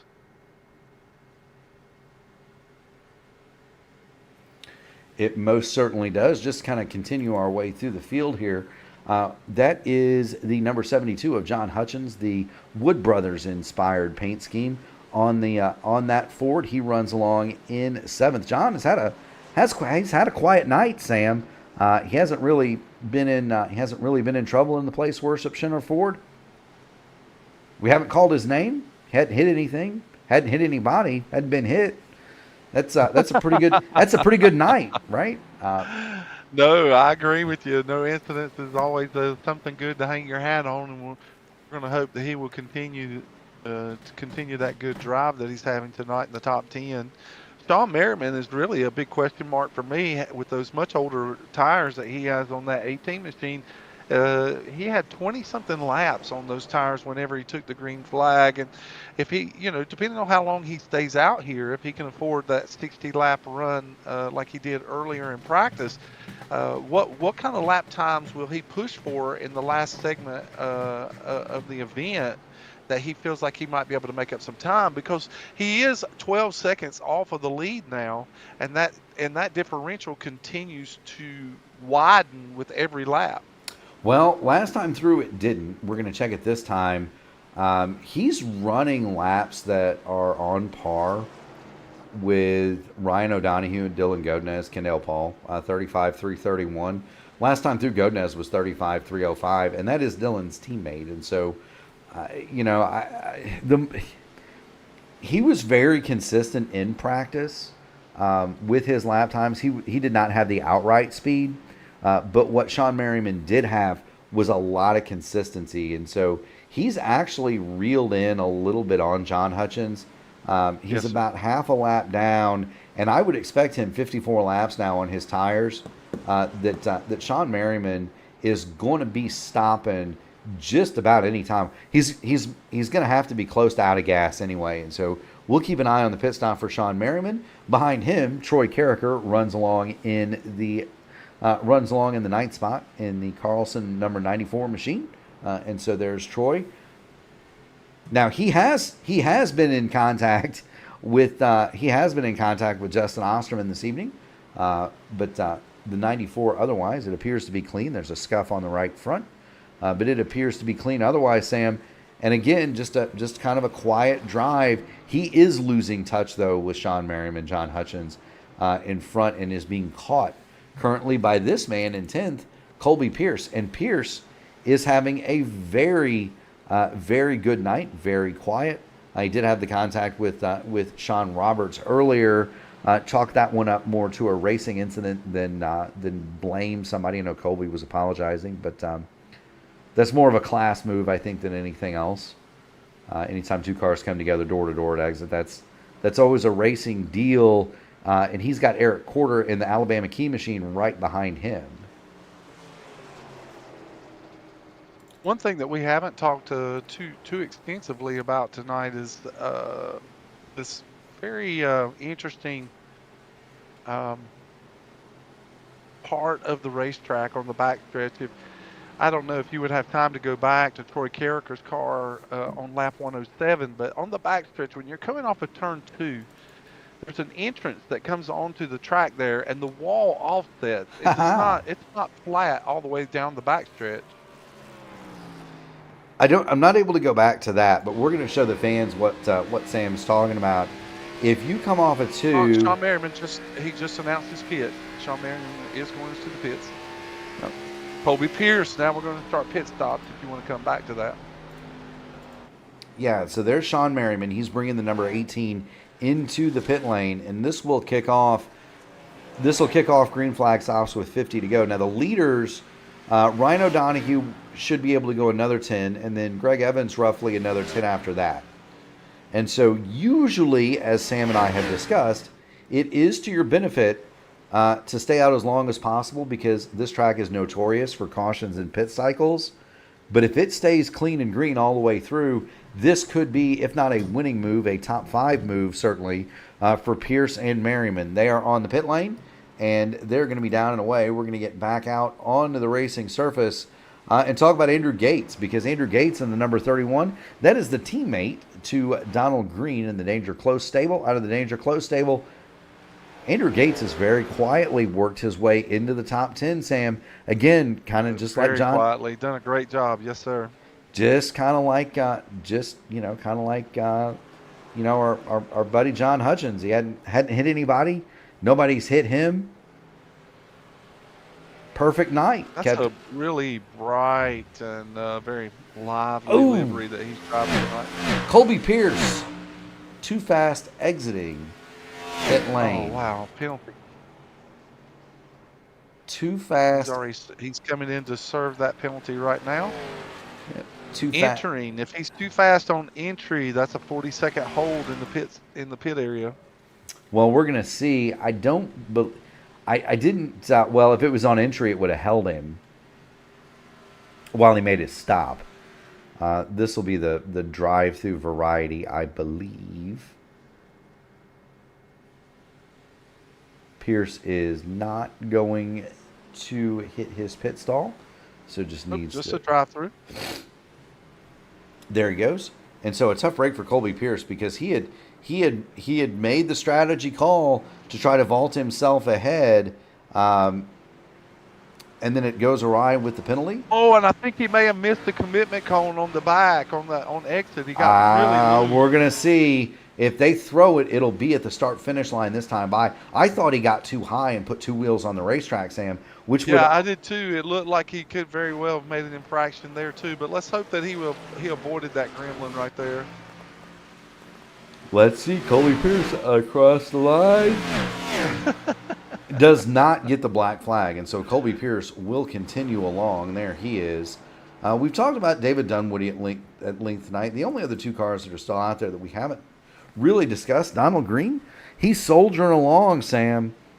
He's in 14th. He's 2 laps down, and Donald, he's looks like he's been in a wall a little bit over there on the right rear, but other than that, he's having his own race tonight, and it seems to be working to his advantage. And I'm sure Donald Green's ready to finish a race. He's just been caught up in some misfortunes as well over the last few weeks, and so I'm sure that Donald is eager to say that he endured the storm and that he's made it through an entire event. Yes, so sir. He's doing a great job tonight. Good run for Donald Green. He's in 14th spot. Matt Mettler is the final car running. He's the 28 on the car. 28 shows on the car. He is number 1 in the scoring pylon. 3 laps in arrears for Matt Mettler, involved in an early accident, and you can see the visible damage on the right front of that machine. And that'll bring us back, Sam, to the front of this field. We've got caution on the speedway. Eric Corder hard in the inside wall.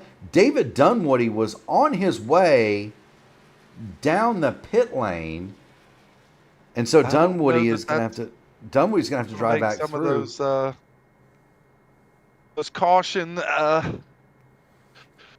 those that stayed out on the last and then pitted early. I don't think that that's going to work to their advantage now. It's just simply going to leave them a lap down unless they stay out and take the driver around. Well, Sean Merriman is going to get the lucky dog.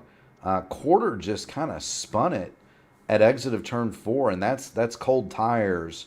He gets it parked. Over there.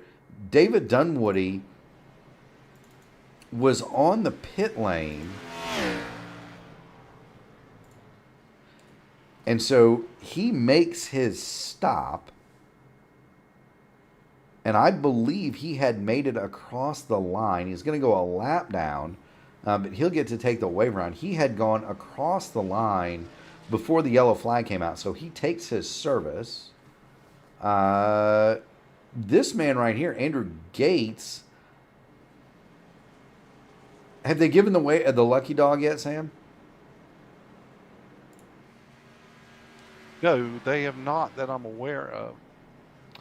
Okay, so depending on how we score this up, and we need to make sure we score this up Yeah, Sean Merriman just made the pass around the pace car, and so Sean Merriman is now making his way back around the field as he is taking the benefit of the lucky dog now. Gotcha. Andrew Gates on my timing and scoring shows as on the lead lap. And he may be on the tail end of the lead lap. Dunwoody, Quarter, Pierce, Green, and Mettler are all one lap down. Everybody from here In-Sam scoring still shows Andrew Gates one lap down. Gotcha. So I've got him at the tail end of the lead lap. We'll see. But these cars... Unless he does the drive around, which is very possible. Yeah, I was going to say, these 4 cars here, Mettler, Quarter, Pierce, and Gates are going to get the wave around. David Dunwoody is not going to take that. He will remain one lap down in 11th. Sean Merriman got the wave around. Nope, Dunwoody is going to take this. Oh no, that's Matt Mettler. Again, I'm getting confused with the numbers. Yeah, there goes. So there goes Gates. He's going to get back, I believe, on the lead lap here. Yeah, he sure is, and he'll be scored in 10th position. There you go. So a good and run. he just pitted, so there will be no loss of benefit for those tires that he has on that machine. No, now Sean Merriman is on the lead lap. He did get the lucky dog. He gets the double whammy, though. He's got the oldest tires, 9 laps old. Sean Merriman also has to go to the tail end of the longest line for being the lucky dog, so he's going to line up. Yeah. Yeah, so he's going to line up at the tail end of the longest line. Andy's got the oldest tires, the front 8. It makes you almost wish you'd got the drive around instead of the lucky dog. What's lucky about that? There are times where that's come into play where guys have said, look, I don't want to take it because you have to go into you wind up going the tail end the longest line, and it's a penalty. Well, we're back under the green.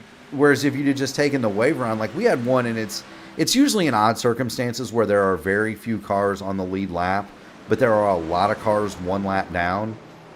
So the leader, so the guy running in third gets the lucky dog, and then he comes around. We're watching 3 wide. They're going to get it sorted, but they're 3 wide back in the pack too, Sam. This is not going to end well. Well, maybe it will. And Heaney gets loose in the corner. He and James Hodgson look like they made contact. Oh, Ryan O'Donohue comes around off the corner, and Troy Carricker evades and gets into the wall. Caution back out on the speedway.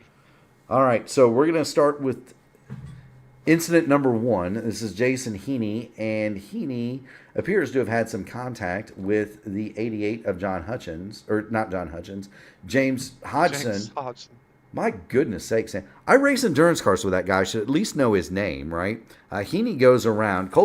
I think Colby Pierce just about goes around on exit. There you see the car of Ryan O'Donohue sitting sideways, and he had been racing with Dylan Godinez, and I believe it's going to be almost exactly the same thing where O'Donohue and Godinez make door-to-door contact, and this time it's going to be O'Donohue that comes off second best. There you see Heaney spinning in the background, O'Donohue spinning to the inside, unlike his cohorts, hard in the wall, Troy Carricker there.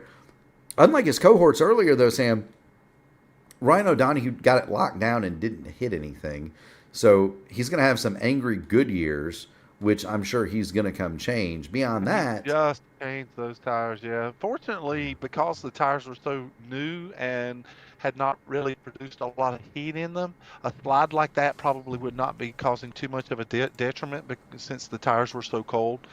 And that may work to, if he's going to have, some kind of benefit come out of that, that might be the only one that he has. But he is coming into the pit lane.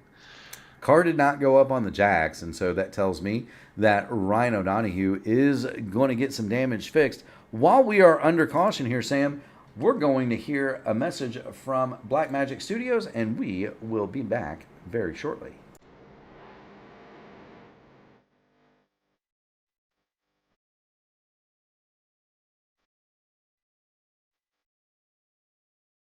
Yet, your paint here, from custom to replicas, Black Magic Studios has you covered.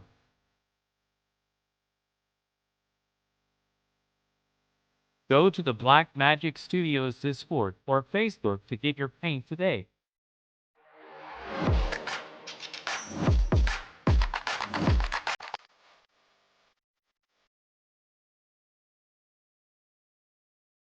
Yet, your paint here, from custom to replicas, Black Magic Studios has you covered.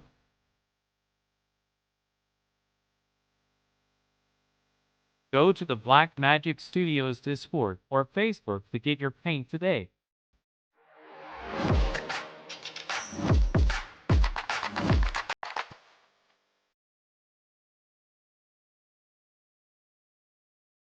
Yet, your paint here, from custom to replicas, Black Magic Studios has you covered.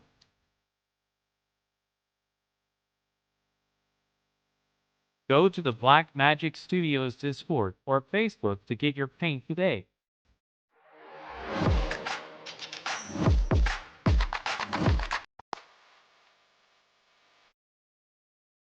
Green, green, green. Yet, your. We are back to green flag action here with 36 laps to go in the Archway Industrial Coatings 200. Live, it's Dylan Godness! Dylan Godness make contact coming in through 1 and 2, and now the field checks up behind them. Everyone keeps their cars pointed in the right direction. No caution. Unbelievable there's no caution. 3 wide going into turn 3. Sam, that was wild. That was wild, and I don't think that there was anybody that's up front other than Greg Evans that didn't get a piece of that. Troy Carricker, Evans has made it. Evans made it through, and he obviously had the lead. He is gone. Troy Carricker also got a piece of that. He is now third because Kendall Paul has moved around or trying to move around in a second. Carricker is battling back on the high side. Ryan O'Donoghue restarted this thing back about 10th. O'Donoghue is now fourth. James Hodgson got hard in the back of Dylan Godness at one point during that scrum. He is fifth, and we'll have to check on Hodgson just as soon as we sort this battle out for second, because Sam, it is a dandy. It sure is. Kendall Paul has decided that he's going to hit the 5th gear in that 78 machine. I noticed that the racing between he and Dylan Godness over the last few laps under green flag conditions has been very heated. Dylan Godness was very close to him, kind of trying to keep him down at the bottom of the racetrack, and Kendall's trying to get the best run that he can. He ran a little different line into 1 and 2 that time by, and they make contact through the corner, and so in the result was just a little bit of chaos, but no one suffered any greater damage than just losing positions like Dylan Godness did.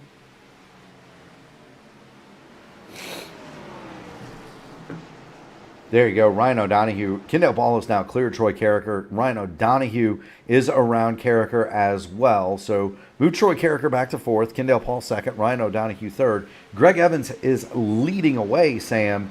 And if these boys don't get organized, he may very well check out. Now, Ryan O'Donoghue.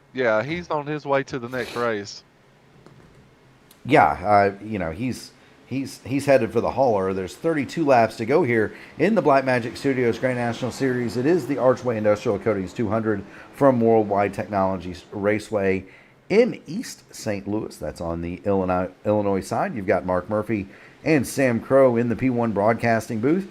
Do want to thank everybody in attendance as always. If you haven't already done it, make sure you smash the like button on the video, ring the bell, subscribe to the channel, be notified of all future P1 action, including the AMA. As Troy Carricker sideways, Carricker spinning in front of Sean Merriman, yellow out.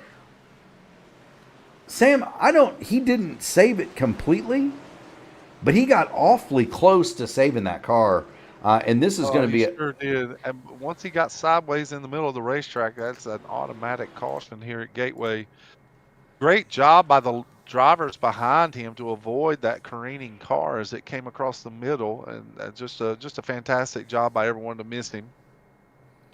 Yes, it is. We're going to try to watch this. There's Carricker, and you see him down on that. Rumble strip. It's going to turn him loose, and watch this.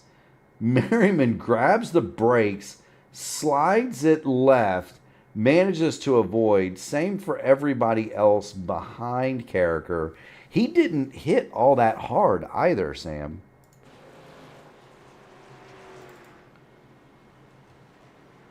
But caution is definitely gonna come out for that. And we're cautions breed cautions, right? But here's the thing. Especially when you get racing here at the end, and then I know the leaders do not have a lot of laps on their tires, but there is one extra set of tires that are in the pits for these drivers. There are three sets of tires outside of the set you start the race on. And if you change tires at first stage, change tires at second stage, you do have one extra set of tires if you've been conserving those. And are there drivers who have actually been in that spot where they know that they have a set that are still in the pit?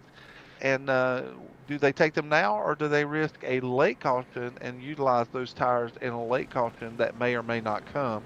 Dylan Godinez is actually, he and Kendall Paul having a discussion about the contact in 1 and 2. It's a very civil discussion between the two of them, but Dylan did say that he had suffered quite a bit of damage and that he's going to have to afford repairs when he gets into the pits.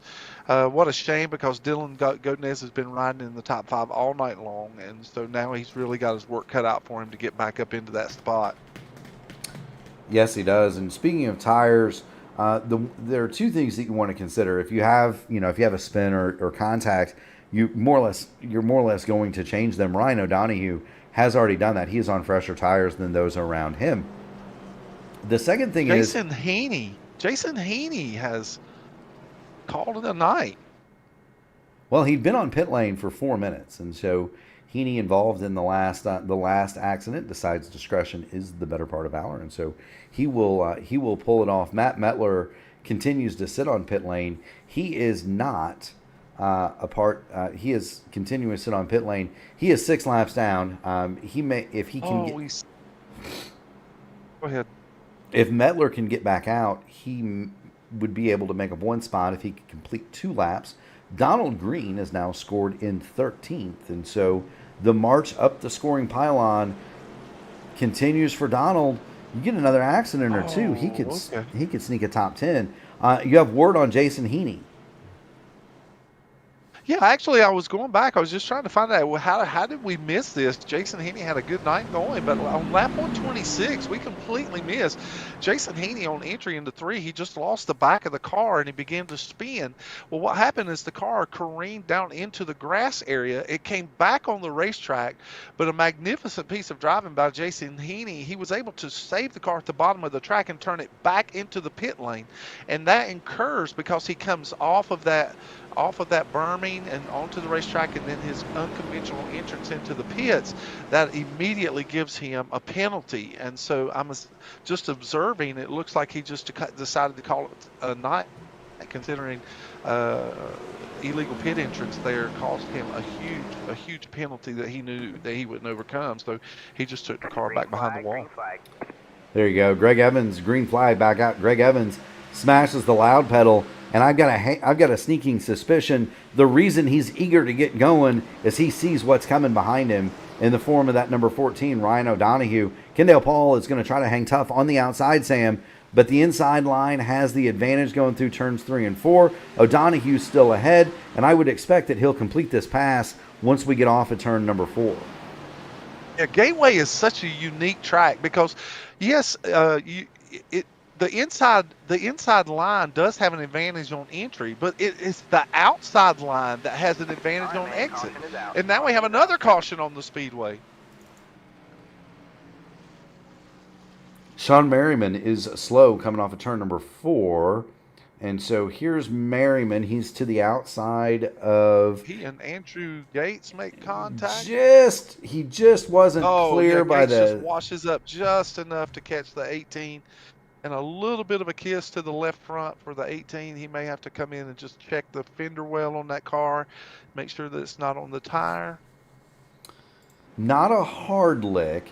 But here comes Sean Merriman. So he's going to come back and effect repair. Both of the DG Motorsports cars experiencing issues. Both of them are going to head back for pit lane. This could be a blessing for Dylan Godinez. He had been under repair 45 seconds on the last stop. And so for Dylan, it's a chance to maybe continue to fix some damage.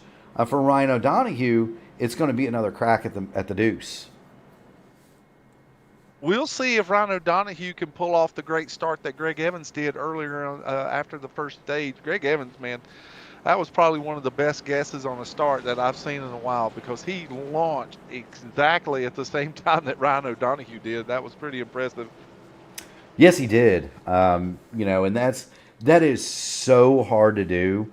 It's one of the hardest things in the sim, is in my opinion. Just when you're on the outside and getting a restart that's even with the leader, it's a talent. It takes a talent to do that.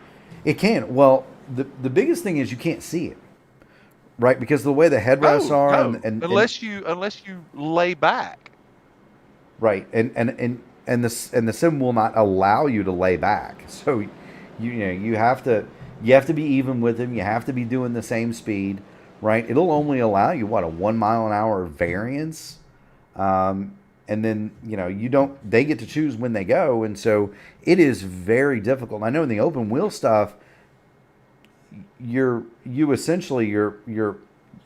don't want to be second on a restart because you have to sit half a car length back or you cannot see them. Yes, because you can't constantly be watching ahead of you and then using the side view feature in the sim. You just can't keep looking to your left, looking to your left, looking to your left. You really have to find a way to. Some drivers have mastered watching the relative. If they can keep the relative at 0, some drivers have gotten really good at that, but I've never been able to master that technique. No, there's too much looking at too much stuff for me to be able to do that. Well, you're watching your speed, you're watching the car on the inside, you're making sure that your lane is good. There's just so many things that you're always watching, but some drivers are really good at watching that relative and just keeping it at 0 and launching as soon as they see the car beside them or hear the car beside them launch. And so I am not one that can do that.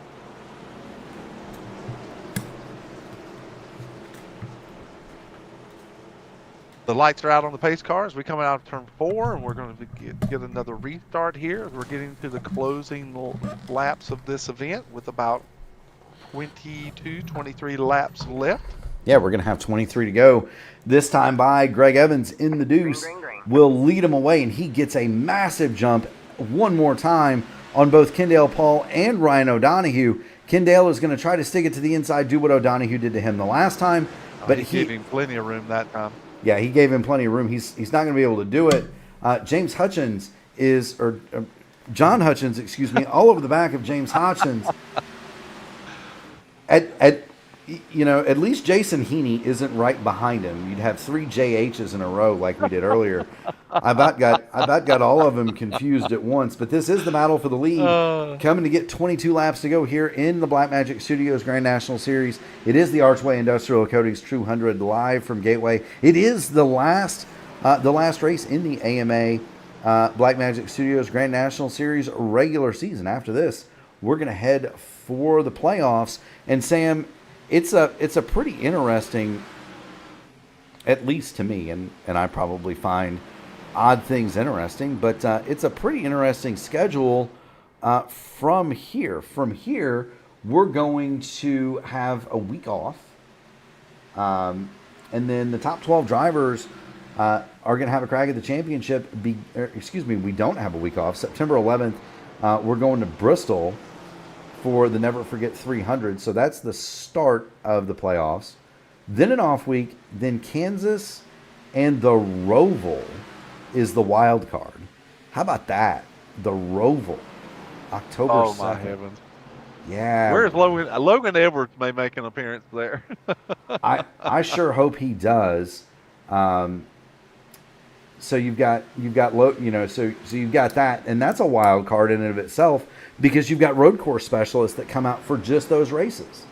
The round of 8 is Vegas, Talladega, and Martinsville, and then the finale is at Phoenix for the Blackmagic Studios 200.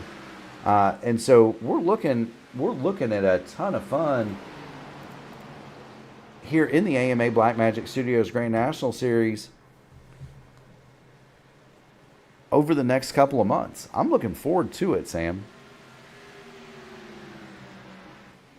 No one has any tires left, so apparently all drivers have utilized their 3 sets of tires, and no one will have an advantage if there's a late race caution.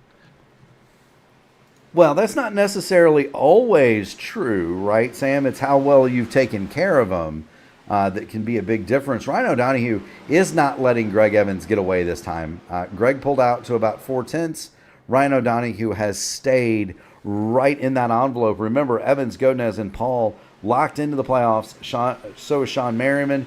Ryan O'Donoghue, Troy Carricker, Justin Osterman, David Dunwoody, John Hutchins, Lee Campbell, Eric Corder, and James Hodgson are the front. Colby Pierce are all in on points. Colby Pierce is 13 out. Brian Sharp, 79 out, is not here. And so we'll have to monitor. Lee Campbell not here either. It is possible that Colby Pierce, with a good finish and stage points and so forth, might be able to leap past Lee Campbell. And so we'll have to keep an eye on that. Sam. On the truck side of things, it's going to get even more. So we're off for the Sim Gaming Expo on the truck side of things as we watch Ryan O'Donoghue and Greg Evans battle for the lead here. On the truck side of things, we're off this week.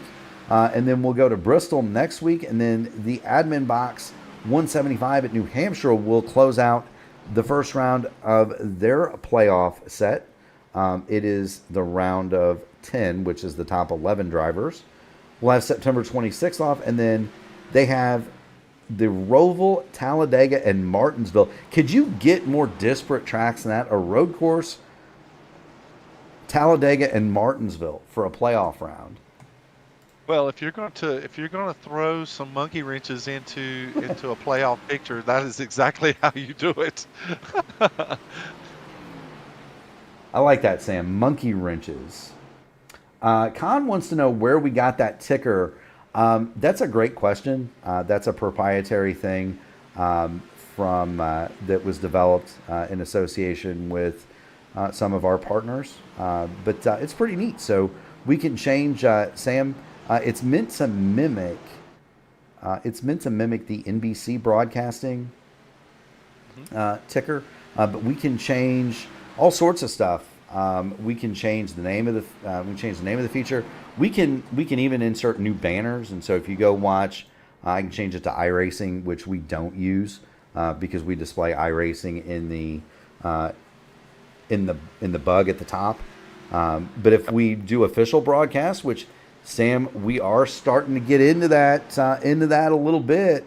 We're in the This Week in iRacing worksheet. We've got official recognition. Maybe someday we'll be able to use that one. But we can have a banner made for anything, and maybe that's something that we'll do for the next AMA season. But we can display all sorts of stuff. For example, Sam, did you know that Greg Evans has been out for 28 laps, but Ryan O'Donoghue only 24. Sean Merriman, 11 laps since his last stop. He was the last one to take his last set of tires, by the way. But there's laps since last pit. Open wheel races, we can also show you how many seconds of push to pass they have left. Most of the time we just keep it like this, and we've got telemetry too. So there you go. That's how the overlay works. But it's a proprietary thing that we had developed with our developers here at P1. So it's a neat piece of kit. It runs off of ATVO, and then there's a skin the skin that goes on top of that. So that's how that looks. Ryan O'Donoghue. All right, man. We've got caution. Oh, caution back on the speedway. And who is David it? Dunwoody is down on he and Colby Pierce are down on the inside of. Now we see okay. that Andrew Gates is actually involved in this as well. Yeah, so Andrew Gates bounces off the outside wall in turn number 4, comes down and collects Dunwoody, who collects Kind of had a Pierce. little help getting into that wall. Yeah, so maybe we need to rewind this further. So Yeah, take it all the way back to. I think Gates was just checking up a little bit coming off of the corner, and Dunwoody tried to do a crossover and just got into the back of him enough that it just completed his trajectory into the wall, and then that just caused a big pile up there off of 4. I mean, it does. Dylan Godinez is going to miss the synchronized spinning. I think there he goes. He's going to go around Dunwoody, and we're going to go back and watch this. We're going to go back and watch this from Dylan Godinez's. Great job by Dylan Godinez. Yeah, watch this, Con. Now this is fun. Here you're going to see the contact. Gates is going to take out. Those are teammates, by the way. Pierce and Dunwoody. They're in Discord together. Watch this. That's going to be a great driver's seat view from Dylan Godinez here. There he goes. There's your Days of Thunder moment from the Blackmagic Studios Grand National Series. We'll get back to live pictures. Damage on the vehicle of Colby Pierce. And remember, Pierce, he's in a dogfight for the final position in points. He needs a top 10 finish, and he needs all the stage points he can get to try to get past either James Hodgson or James or Lee Campbell rather, who is not here. And so in his absence, Colby Pierce trying to make up 35 points on Lee Campbell. Well, if you're trying to make up points in an instant here where you're wanting to get into the playoffs, you certainly don't want to be caught up in on-track activities like what Colby Pierce was just caught up into. Now we see David Dunwoody is still having a little discussion with Andrew Gates. They're just trying to get things sorted out here. So was that so what tap was that, Sam? Has well, David... we're under caution. The tap policy, the Earnhardt tap policy, does not come into play under caution. Right, but is Dunwoody advising him? Was there apparently that's a Dunwoody discussion, is what we'll call that. Was there? What I'm asking is because I can't hear, obviously, because as producing the show, I have my comms turned off. Is Dunwoody communicating that that they might have been on a different page as to the number of taps that had been given and received? Well, I don't know. There was no verbal communication within the server, but maybe Dunwoody was just seeing if his bumper really did fit against the back of Gates' car on a second occasion. I don't know what the deal was there, but David Dunwoody certainly has some front end damage on that 28 machine as we're getting ready to go back to green. Yes, he does. Oh, heavens. Yes, he does. Never a dull moment around David Dunwoody. The Sim Gaming Expo Deuce, Greg Evans is going to lead the 14 of Ryan O'Donoghue here. Kendall Paul, James Hodgson will make up row 2. Hutchins and Gorder row 3. Sean Merriman, Troy Carricker 7th and 8th. Godinez and David Dunwoody 9th and 10th. Andrew Gates is going to restart 11th. Colby Pierce 12th. All of those cars on the lead lap, and Donald Green is in 13th, 1 lap down. 13 cars remain with 9 laps left here in the Archway Industrial Coatings 200. Away we go. We'll see if Greg Evans can get that jump one more time, or if O'Donoghue's got something for him. Tremendous. There he goes again with a big jump. This time Ryan O'Donoghue gets a little bit better start than usual. He doesn't lose 3 car lengths, but he does lose a couple. But he's going to drive it deep into the corner here and try to keep pace with the 2.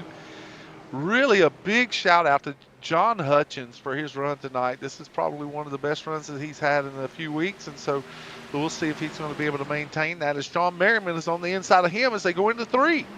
Yes, he is. We're gonna keep it. Well, we'll take a look at this. I will monitor.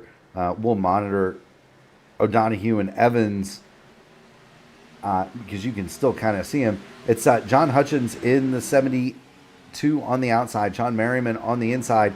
Door handle to door handle going out of turn 1. I believe they might have rubbed a little bit, Sam, getting in there. No harm, no foul. If they didn't touch, they're certainly they're close enough that they couldn't get a piece of paper in there. That's for sure. No harm, no foul. Everybody continues on, and I think that little rub might have slowed down Sean Merriman just enough. He's going to stick it in turns 3 and 4 on the bottom, but I think that might have slowed his momentum just enough. He gets a loose. little loose there, just a little bit.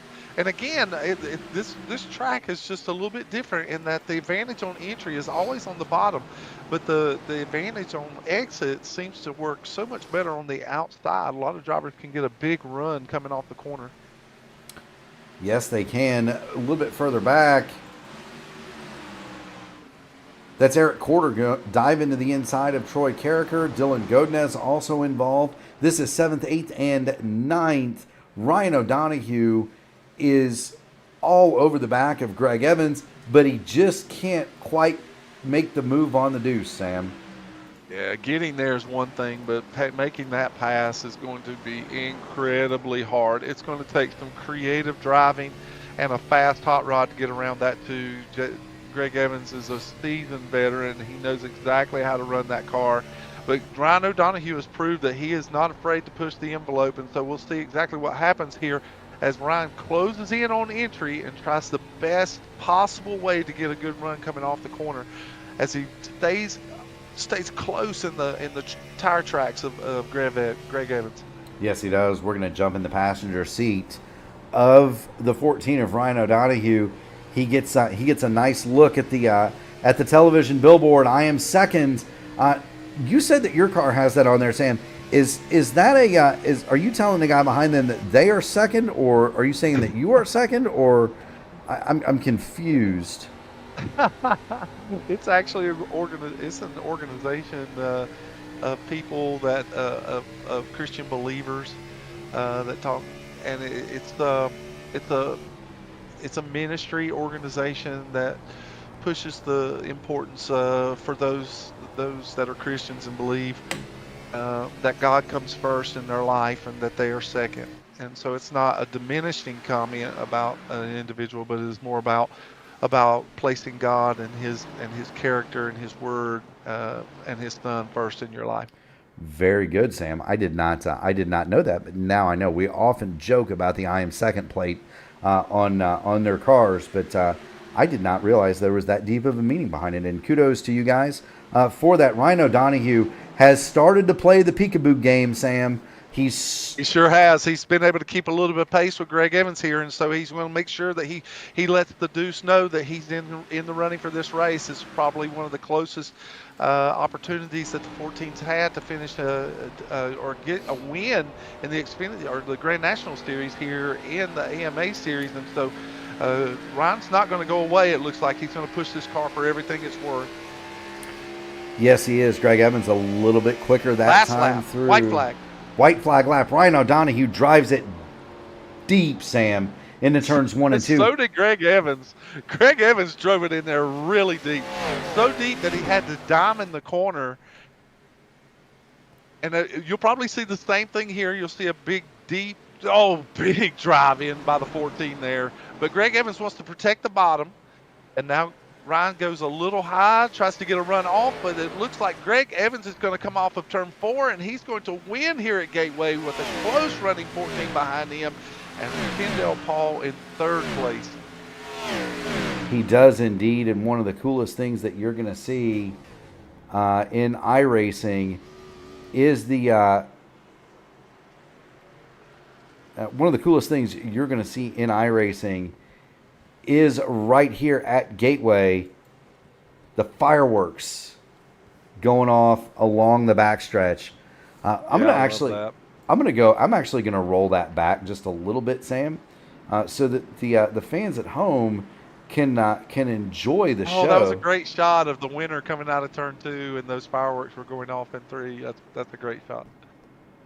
Yeah, there you go.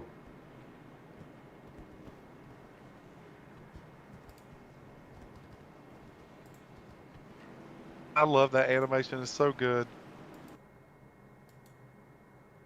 Yes, it is.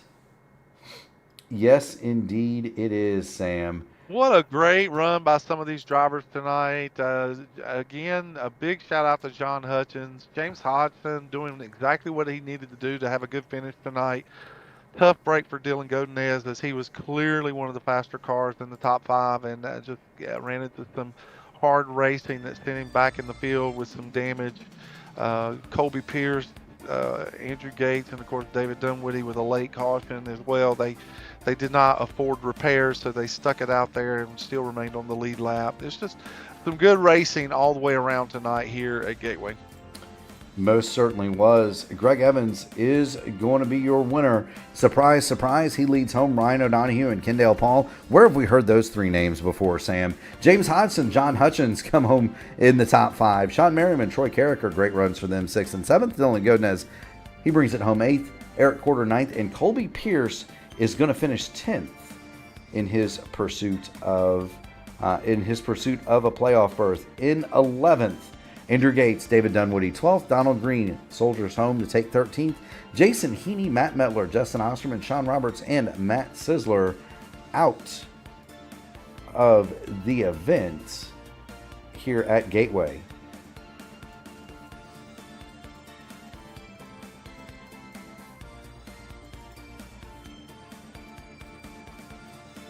I thought for a Gateway race, this was an excellent race, in my opinion, just simply because of all the, it wasn't just the battle up front, but it was actually battles within the mid-pack. The field didn't get so separated that you couldn't enjoy some good racing throughout the race. And so I was very pleased in what we saw here tonight at Gateway, and the drivers actually did a great job of putting on a good show.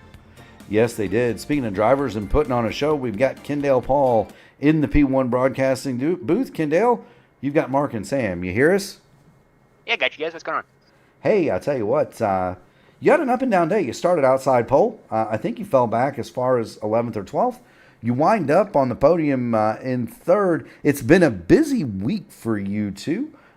You've claimed a divisional open wheel crown in the iRacing IndyCar series, and so let us congratulate you for that. We are, after all, primarily an IndyCar channel. You are the exclusive NASCAR series on P1, and so do want to congratulate you on that. Talk to us about your night, my friend.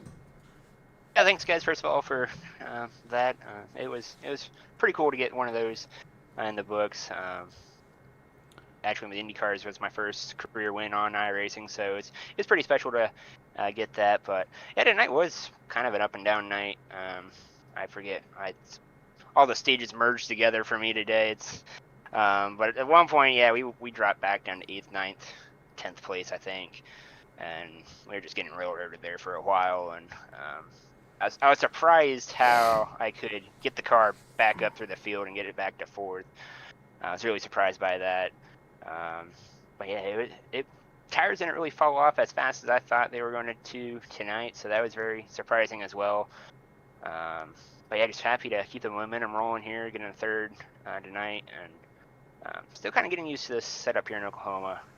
So still dialing that in. Hopefully we'll get that all dialed in for the playoffs starting next week. That was going to be one of my questions for you, Kendall. You just made a big move, and of course, anytime you make a move and have to readjust how you acclimate yourself into a new racing environment and a new setup, and just whatever it is that you have to do to get into a comfortable position into your new surroundings. I was just curious as how that's playing out for you, because clearly you showed some speed tonight, but fortune had to work in your favor as well. So could you just talk to us a little bit about your frame of mind moving into the playoffs? Yeah, I'm going to spend this weekend to kind of figure out getting dialed in, and been messing with the FOV a lot. I that's been really screwing with me here recently. I went from running on big giant TV screens to running on little tiny 27-inch monitors, so that are about 2 feet away from my face. So it's been quite of a change, but slowly getting used to it, and it's just all about getting consistency for the playoffs. And I think we do have it, as long as we don't get tangled up in a wreck or something. And I think we got a strong chance to make it pretty far in the playoffs. So I've been really happy with the pace that I've had with the 78 all night long, all season long. Switched in getting some of the wrecks just to keep that consistency up. But now it's time to can't make any errors, and if you do, you're going to be put yourself in a hole. But it's certainly good to hang your hat on a top 3 finish going into this next series of races, because Mark and I were really discussing about the diversity of what lies ahead, and you're going to need all the good finishes you can get.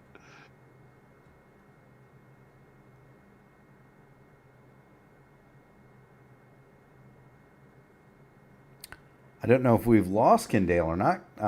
Yeah. But yeah, the upcoming schedule is extremely diverse, and knowing you as well as I know you, I would give you a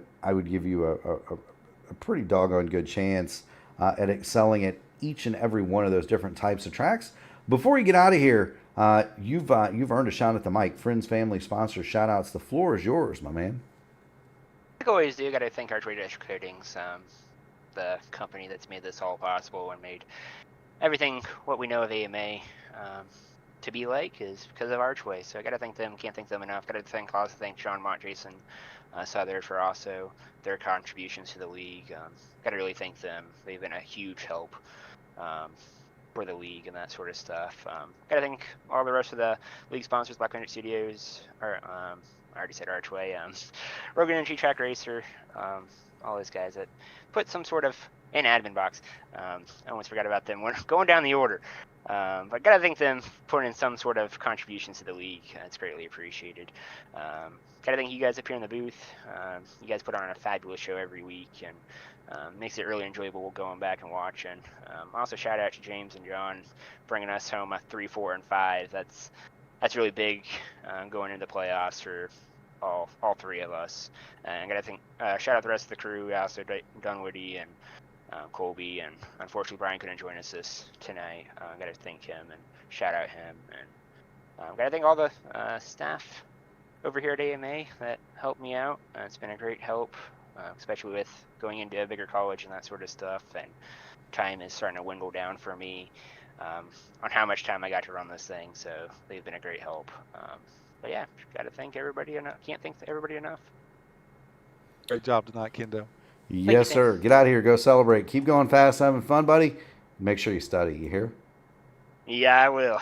All right, good deal. Kendall Paul is your 3rd place finisher tonight. For 2nd place, it's the man that dominated the first stage. His penalty was rescinded, and so Ryan, you can thank Sam Crow for that. He went and lobbied the. Yeah, thank you. I was talking to you guys. I wasn't paying attention to where that dang pace car was, but I'm definitely a Rhino Donahue fan. I wasn't about to let you take a penalty for our appreciate you. So but got you back. After that, you had some events, right? You got the car sideways, got it against the fence, got involved in somebody else's mess, got the back end dinged up a little bit, stormed back to 2nd. What was that like, having such a fast car in the back and knowing that you deserve to be running up at the front, and also seeing those guys back there go 3 wide and make some pretty wild moves directly in front of you? What goes through your mind at a time like that? Is it just survival? Is it just staying calm and trying to pick your way through it? What are you thinking about there? Yeah, I think a little bit of both, right? With the first stage, like we talked about, it was I wasn't trying to run away, but it just kind of happened, right? And then all of a sudden, stage 2, I kind of shot myself in the foot there. I was downshifting, but I still had some brake in it, and just turned the car right around. Luckily, I was able to drive it off the wall a little bit.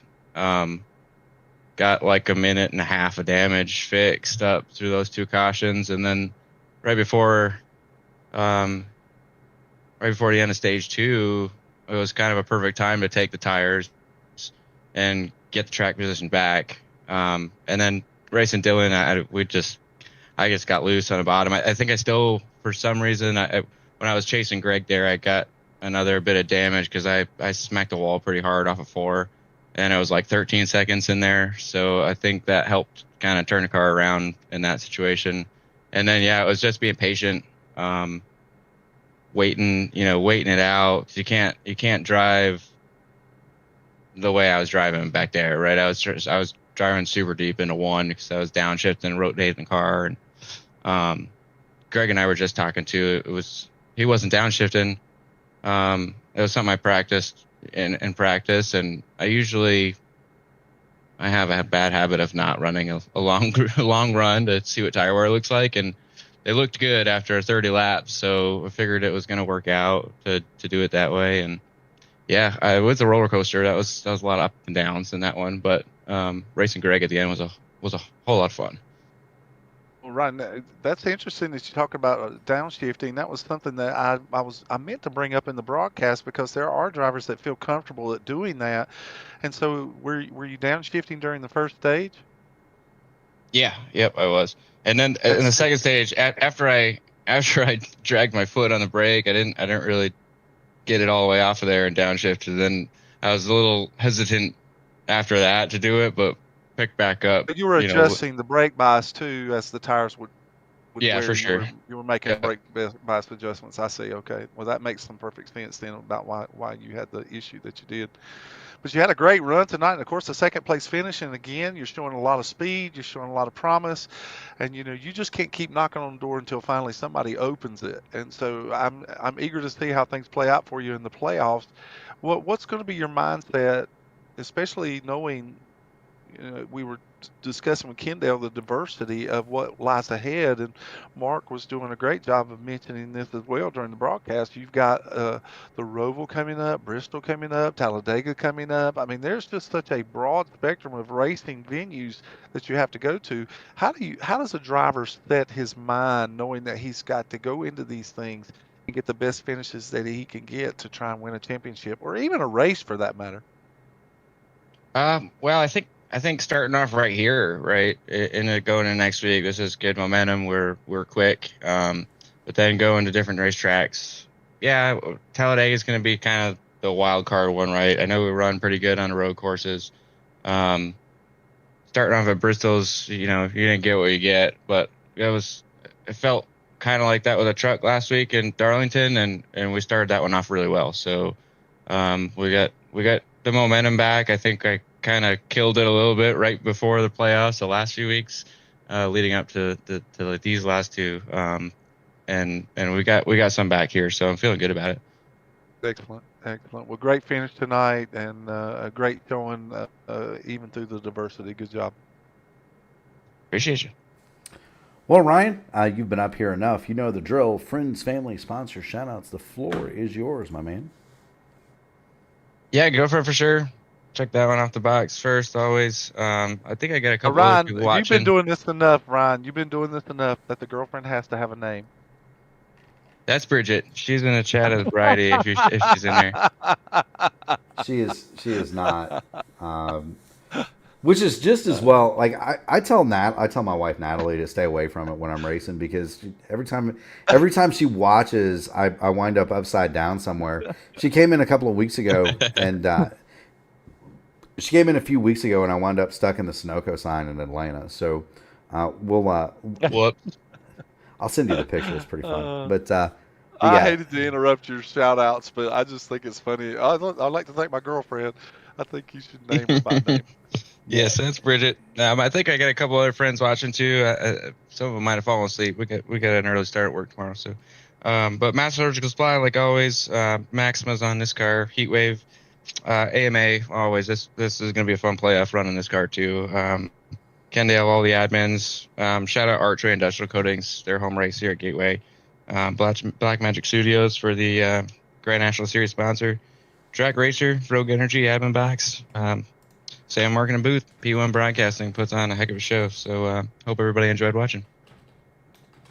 Congratulations, Ryan. Thank you, sir.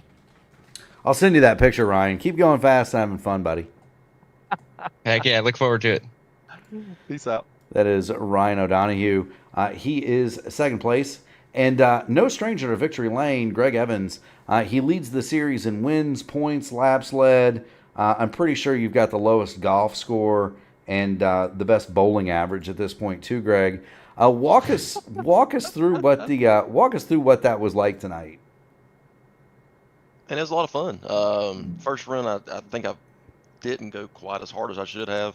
So I tried to adjust and go a little bit harder the second run there with Ryan. Ryan was quick all night long, even though he had a little bit of adversity. He kept bouncing back, and I knew it was going to be a heck of a battle at the end. Those last 10 laps, I knew Ryan was a little bit quicker on the short run. So, yeah, just had to give it all we had there and just got lucky.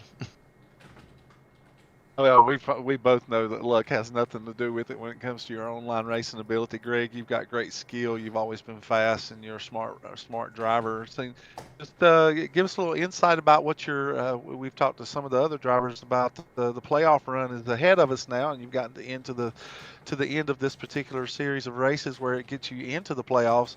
So what's going to be your mindset as you go into the races that lay ahead? You know there's just such a myriad of different tracks that you're going to have to run. And so we've kind of talked to the other drivers, and I'd be amiss not to ask you the same question.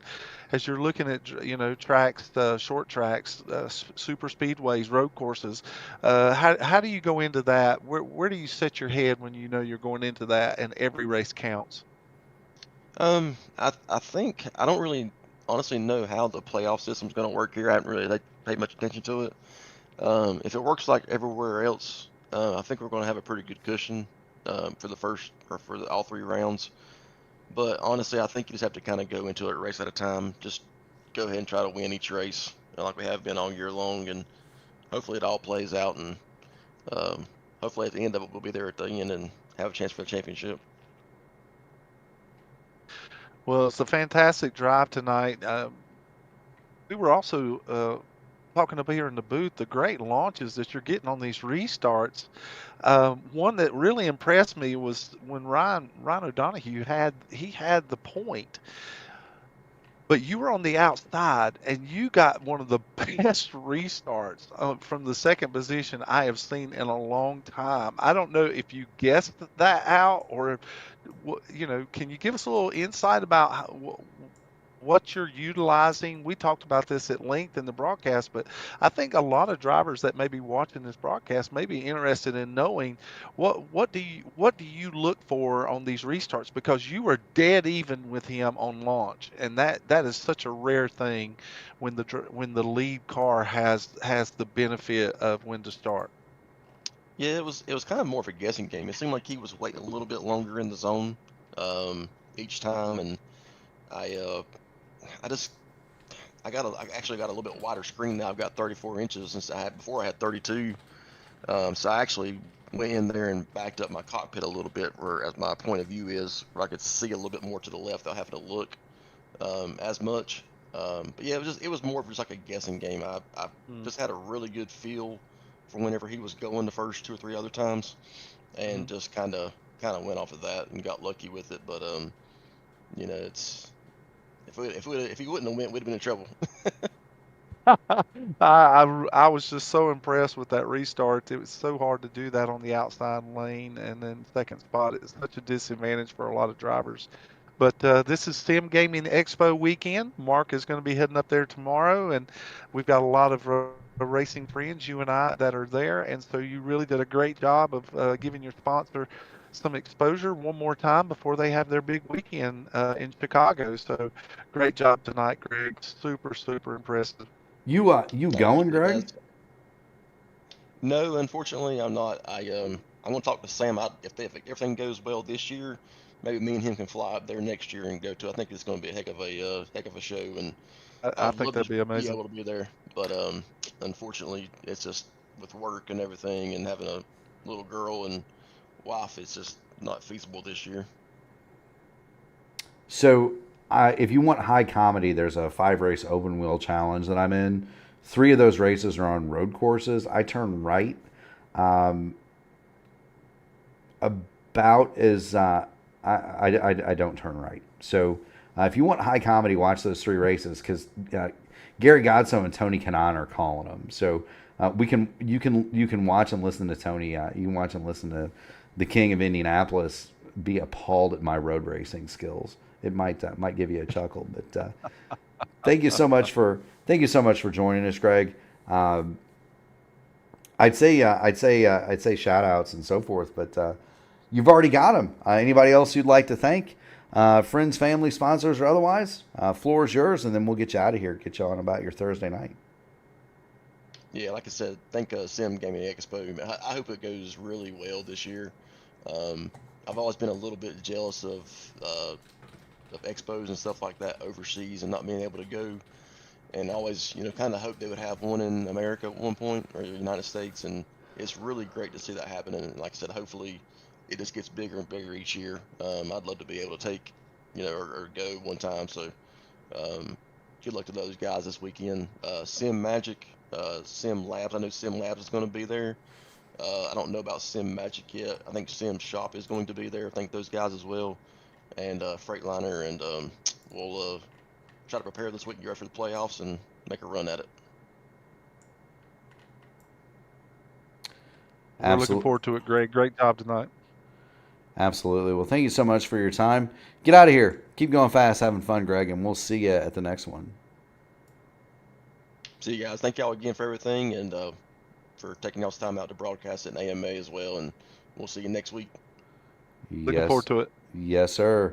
That is Greg Evans. And Sam, we got treated to a pretty doggone good race.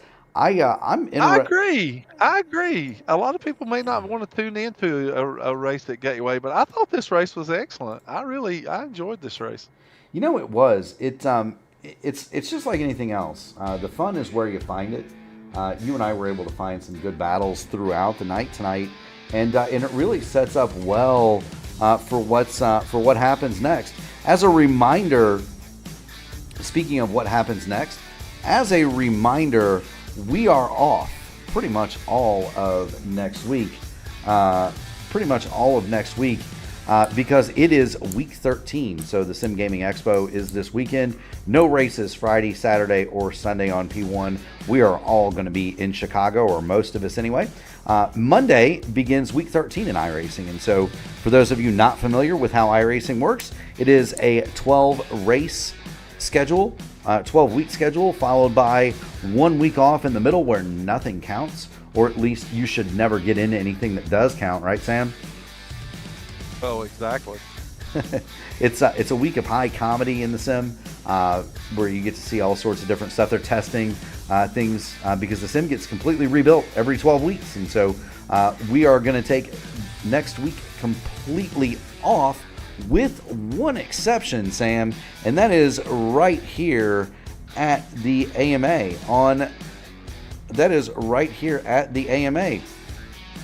And so September 11th is the Never Forget 300. That's at Bristol.